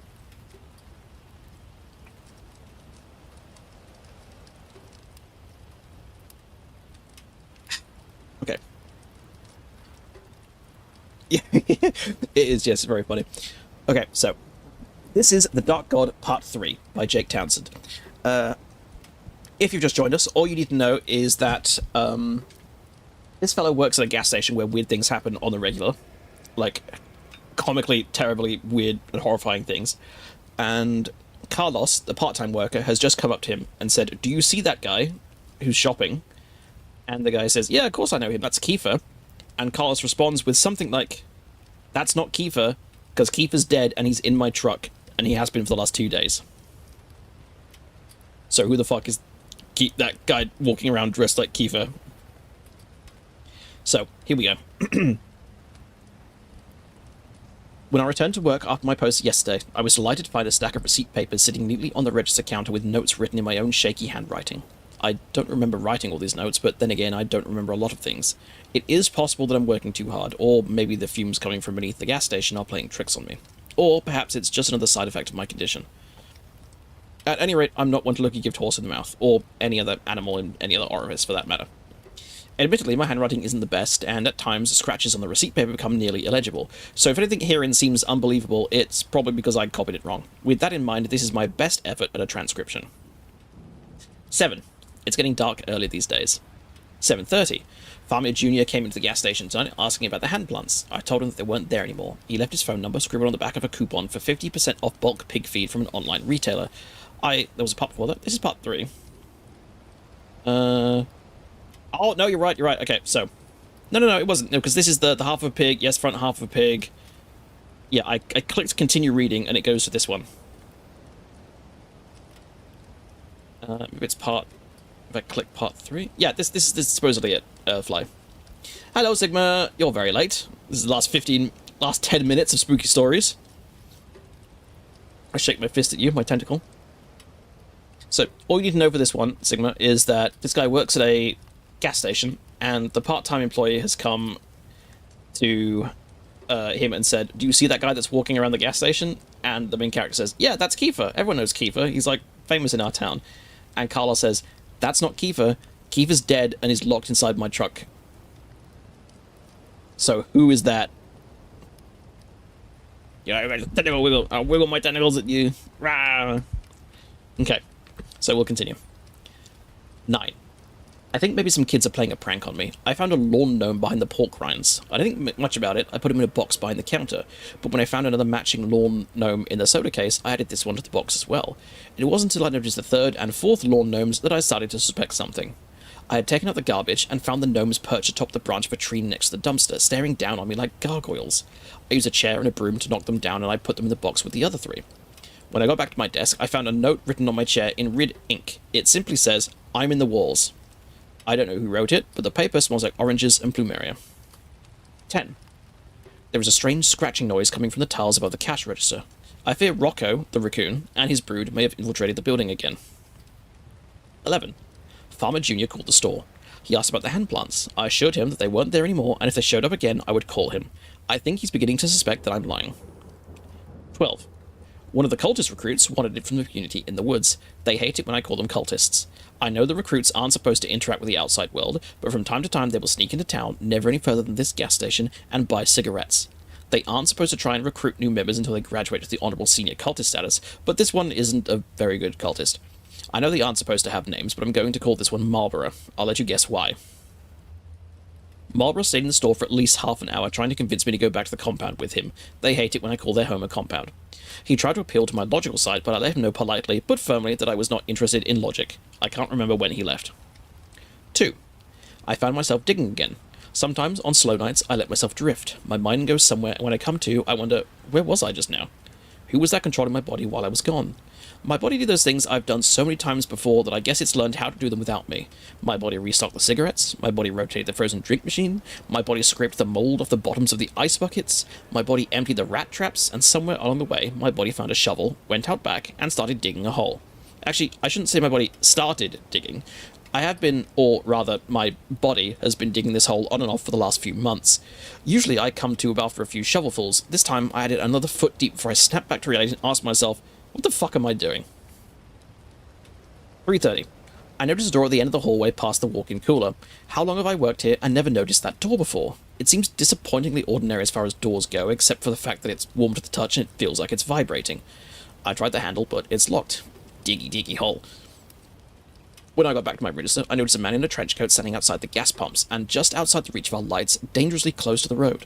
I can't tell if he's looking at me or if he's looking past the building at the woods on the other side. I wish he wouldn't stand there like that, stoic and still with his arms reaching down past his knees. The scratching around the tiles in the ceiling of the counter is getting louder. 3:45.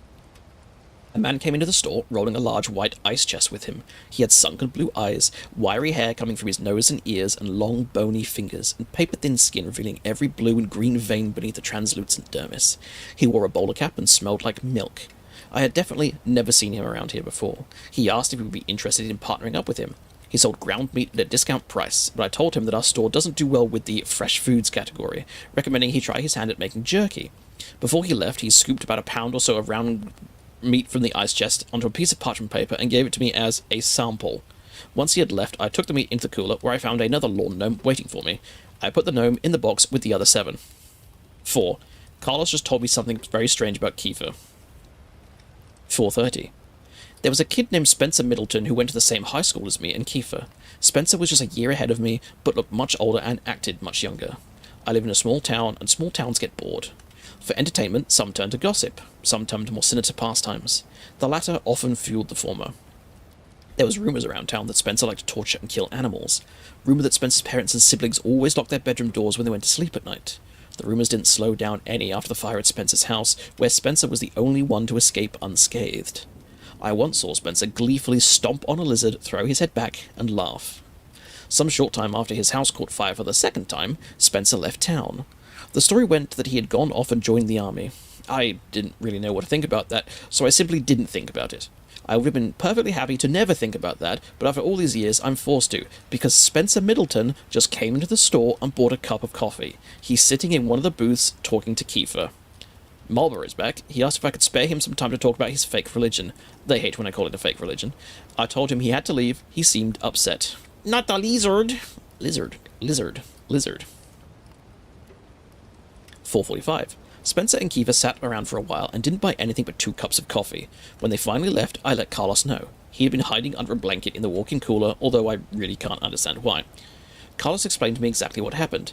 He finished his shift a couple of nights ago and had just left the gas station when he saw Kiefer's SUV pulled over in a ditch on the bottom of the hill. Carlos, being the good guy he is, decided to check and see if Kiefer needed any help. He says that when he pulled up and got out of the car, he could hear what sounded like a loud crunching noise coming from just beyond the tree line. Carlos went to investigate, and that's when he saw something. I asked Carlos what he saw. He just started speaking Spanish in a fast, panicked sort of way. I don't speak Spanish, but I nodded along empathetically. The only words I could pick up was Strega, which is the name of the liquor we carry. Whatever it was that Carlos saw, it made him race back for his car as fast as he could and back out quickly without looking, and that's when he ran over Kiefer. Carlos is a good guy, but here he was in a bad situation. He stopped long enough to get out, check on Kiefer, and confirm that he was definitely dead, and there was nothing he could do that would change that fact. It was an accident. Carlos was on parole, and there was that thing in the woods, and Carlos had to make a decision. So he heaved the body into the trunk of his car and drove off. Belfriend, gas station stories kind of remind me of Ito's stories. Random weird shit that happens, but the next day comes, people are acting like it was normal. Yes, like a comedic Junji Ito story, I guess. Because, like, Junji Ito stories are usually fucking miserable and have, like, no happy resolution whatsoever. But this is kind of, like, a little comical, right? It's more bizarre than scary. Carlos took me to his car, showed me the body. I can confirm 100% that it was Kiefer in the trunk of his car, not just because of his unmistakable face, but also because of his phone and his wallet that were in his pockets. 5. I finally got tired of the scratching and pulled our ladder out of storage to see what the raccoons were doing up in the ceiling, but when I pushed back the tile, the only thing up there was another gnome. That makes 12 so far. 6. The man in the trench coat is still outside. Jack is very numb to Whitman's condition and the time spent working there. Yes, he says he's been there for years, so he's kind of apathetic to it all. The cultist came back in, demanding an audience with me, insisting that if I would just listen to him, I would see that his reasoning is superb and flawless, and that I would be a fool not to join him in the perfection of logic and nirvana that is his belief structure. I agreed and listened to his pitch. If he would agree to ask the man in the trench coat to leave. A hasty verbal contract in place, I steeled myself to listen. Honestly, he did make a few good points, but I suppose that's to be expected from a viral thought experiment strong enough to convince perfectly normal people to abandon their real lives and go live in a commune in the woods past the shitty gas station on the edge of town. They call themselves mathematists. They believe that humankind exists to fulfill 2 moral imperatives. 1, to decrease suffering, and to increase happiness. A successful life increases happiness more than suffering. A decent life decreases suffering more than happiness. How good a person is can be determined by how spread between the happiness increased and the suffering decreased. Obviously, if the individual has a negative spread, that is, if they've increased happiness less than they've increased suffering, or if they've decreased suffering less than they've decreased happiness, then that means, very simple, that the individual is bad. Therefore, if an individual case causes a tremendous amount of happiness and suffering, one can only determine which was higher and use this perfect rubric to determine whether or not that individual was good or bad. Simple, right? No, not at all. The mathematists believe that the world has been going on and on about good and bad in the wrong way. For eons, we've been attempting to increase happiness, when instead we should have been focusing on decreasing suffering. As happiness is a fluid concept, the more happiness you create, the harder it is to sustain, as happiness is a clear set of diminishing returns.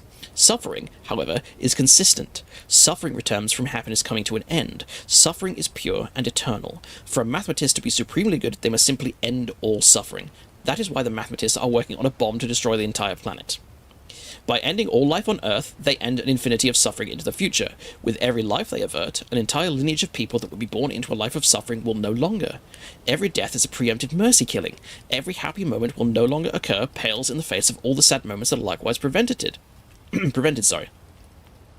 And so, as Marlborough explained, their murder cult believes that killing is a kindness. I told him his ideas were stupid, and he was stupid, and now that he had to go and tell the man in the trench coat to go away. 6:30. The phone rang. This is strange for 2 reasons. First, because it was not the landline, it was the cell phone, even though we do not get cell phone service out here, and second, because it was the cell phone, the one I took off Kiefer's body. I'll admit, I was stuck on a bit of a moral quandary ever since Carlos confided in me. On the one hand, Carlos had killed someone. On the other, it was an accident, and Carlos's parole officer may not see it that way. I thought I would have more time to figure this out. When the cell phone started ringing, I knew I had to make a decision. I answered it. I didn't speak first. The voice on the other line was one I recognized. You have something that belongs to my boss. It was Spencer Middleton. His cell phone and wallet, I answered. What? No, we don't care about that shit. We can buy more phones. We can buy more wallets. You know what we want. He was right. I did. It was an accident, I explained. We know. We want to make a deal. You give it back, and we pretend this whole thing didn't happen. Can we do that? Absolutely. 7:30. Carlos came in for his shift half an hour ago, and I explained the deal to him. He wasn't thrilled, but as I laid out very clearly, he didn't have a choice. We parked Carlos's Camry behind the gas station near the growth of hand plants and made a point to stand far enough away not to get our ankles grabbed. Kiefer's SUV drove up a few minutes later. Spencer was driving. He and Kiefer got out without a word, sized us up, and opened the back of their vehicle. Carlos popped his trunk. Kiefer and I stared at each other, keeping eye contact the whole time while Carlos and Spencer transferred the body from one vehicle to another. Spencer had a tarp blanket ready to wrap everything up. When it was over, Kiefer put a hand on my shoulder and whispered in my ear, "You done good." When they left, Carlos started crying as I went back inside the store. It was almost daytime, and that's when the new part-timer was supposed to take over. 8. The new part-timer is late, and I'm overdue for a lunch break. I made the best of my extra time here by putting price stickers on all the lawn gnomes. We're ringing them up as miscellaneous grocery for $9.99 each, and I've already sold a couple. I'm a really good employee. 8:30. I went to the bathroom and saw a man standing there with his jeans at his ankles. He wore red and white checkered boxers and a cowboy hat. He smiled when he saw me and simply said in a somewhat sing-song voice, "Come on, man, come on with it." I took the opportunity to ask him something that's been burning in the back of my mind. Do you know, is everything going to be okay? The bathroom cowboy took a second to think and then pulled up his pants, fastened his enormous white buckle, and walked past me, spurs clinking against the bathroom tile. He stopped for a second when he was right next to me and said plainly, "I appreciate it," and then he left. I honestly have no idea what that means. These are the entirety of the receipt paper notes. I did make a point to continue keeping this journal. I think I'll be a healthy way of chronicling the weird events at the gas station. Maybe this will even help my condition. I don't know. The next time something strange happens, maybe I'll come back and write more. Until then, I guess this is to be continued. Edits. Sorry, upon further inspection, I realized that some of the scribbles on the paper may have been transcribed incorrectly. I also made some adjustments to the spelling and fixed some typos. While I was at it, I had another typo just for the observant reader. Lastly, upon the advice of my readers, I removed the part where I listed Farmer Jr.'s social security number and address. Also, special thanks to the reader that pointed out that strega isn't even a Spanish word. I asked Carlos about it when he came here for his fourth shift today, but Carlos simply looked at me blankly and told me that he doesn't speak Spanish. And that's part 4. That's part 3, sorry. That's pretty good. We can read some more of that. So, what do we think? Did everyone enjoy this? Did everyone like it? We want to do more of these. Probably not regular, maybe like a once a month kind of thing. I don't want to do too many. Or like once every 2 weeks, perhaps. Oh, God. No. I didn't even bring a phone in here. I didn't even bring a fucking phone. Who's ringing me? Oh, shit. Go away. Piss off, Sadako. Oh, you got a restraining order. You got to be 200 meters away from me. Go away. Scary eggs. Oh. Every now and then, yeah, it was fun. A bit sad I joined late. Well, if you'd like more... Oh, Anox, you missed it. You missed the one thing you would be super interested in.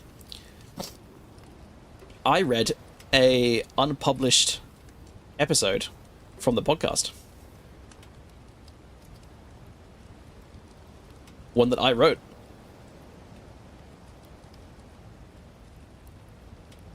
You missed it. I've got a few more, though. I read one about Huska Castle. I've got a few more from the time... let me go check. Yeah, want to upload the whole stream on YouTube? I could. I mean, it does automatically. My... Oh, shit! I could edit it and upload it, like, bit by bit. Like, each story with a segment, I suppose. Go away! It's off! Well, so instead of like 1 3-hour story, I could chop it up into like the individual stories and upload them for just like 10 to 50 minute segments.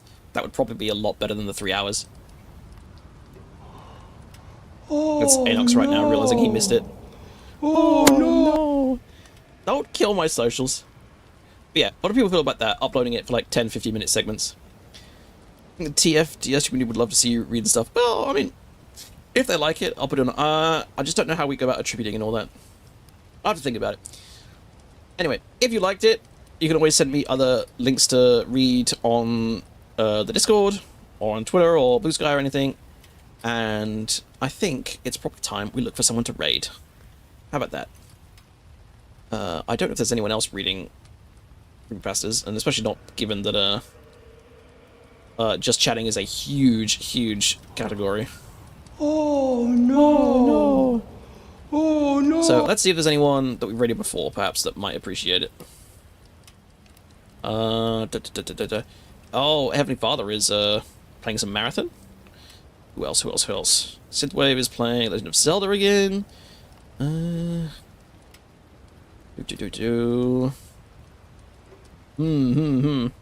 do we think? What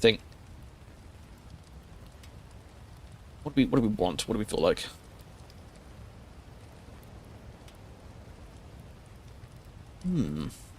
Alice Phantom is doing a Bloodborne stream. Ow! Fucking, those are heavy, dude. That's rude as shit. My fucking nose. God damn it.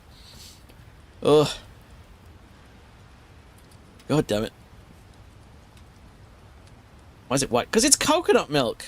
It's a coconut. But coconut milk is white. It's white and cloudy.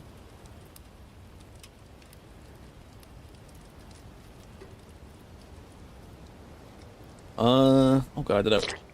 Oh, that's just rude. You're getting fucking red all over my golds. Heavy on the nut, that cacao. Yes, very heavy on the nut.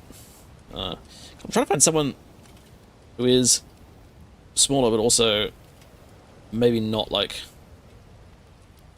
insane looking. And it's rather hard to do. I'll be real.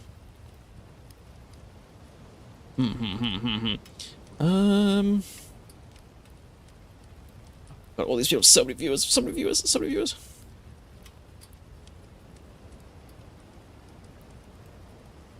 Let's just rate whoever is my lowest on my following. How about that? I'm gonna do that. So we got 82, 7, Frankie. Oh, we could raid Frankie. Frankie's lovely. Who wants coffee? Ah, no, that's hot. Not my wieners. Okay, let's go raid Frankie. Frankie's funny. Ow! Frankie, we love Frankie. She's playing a horror game, so it definitely fits the vibe. No! Stop! Stop it! Get away from me, animal! Animal girl!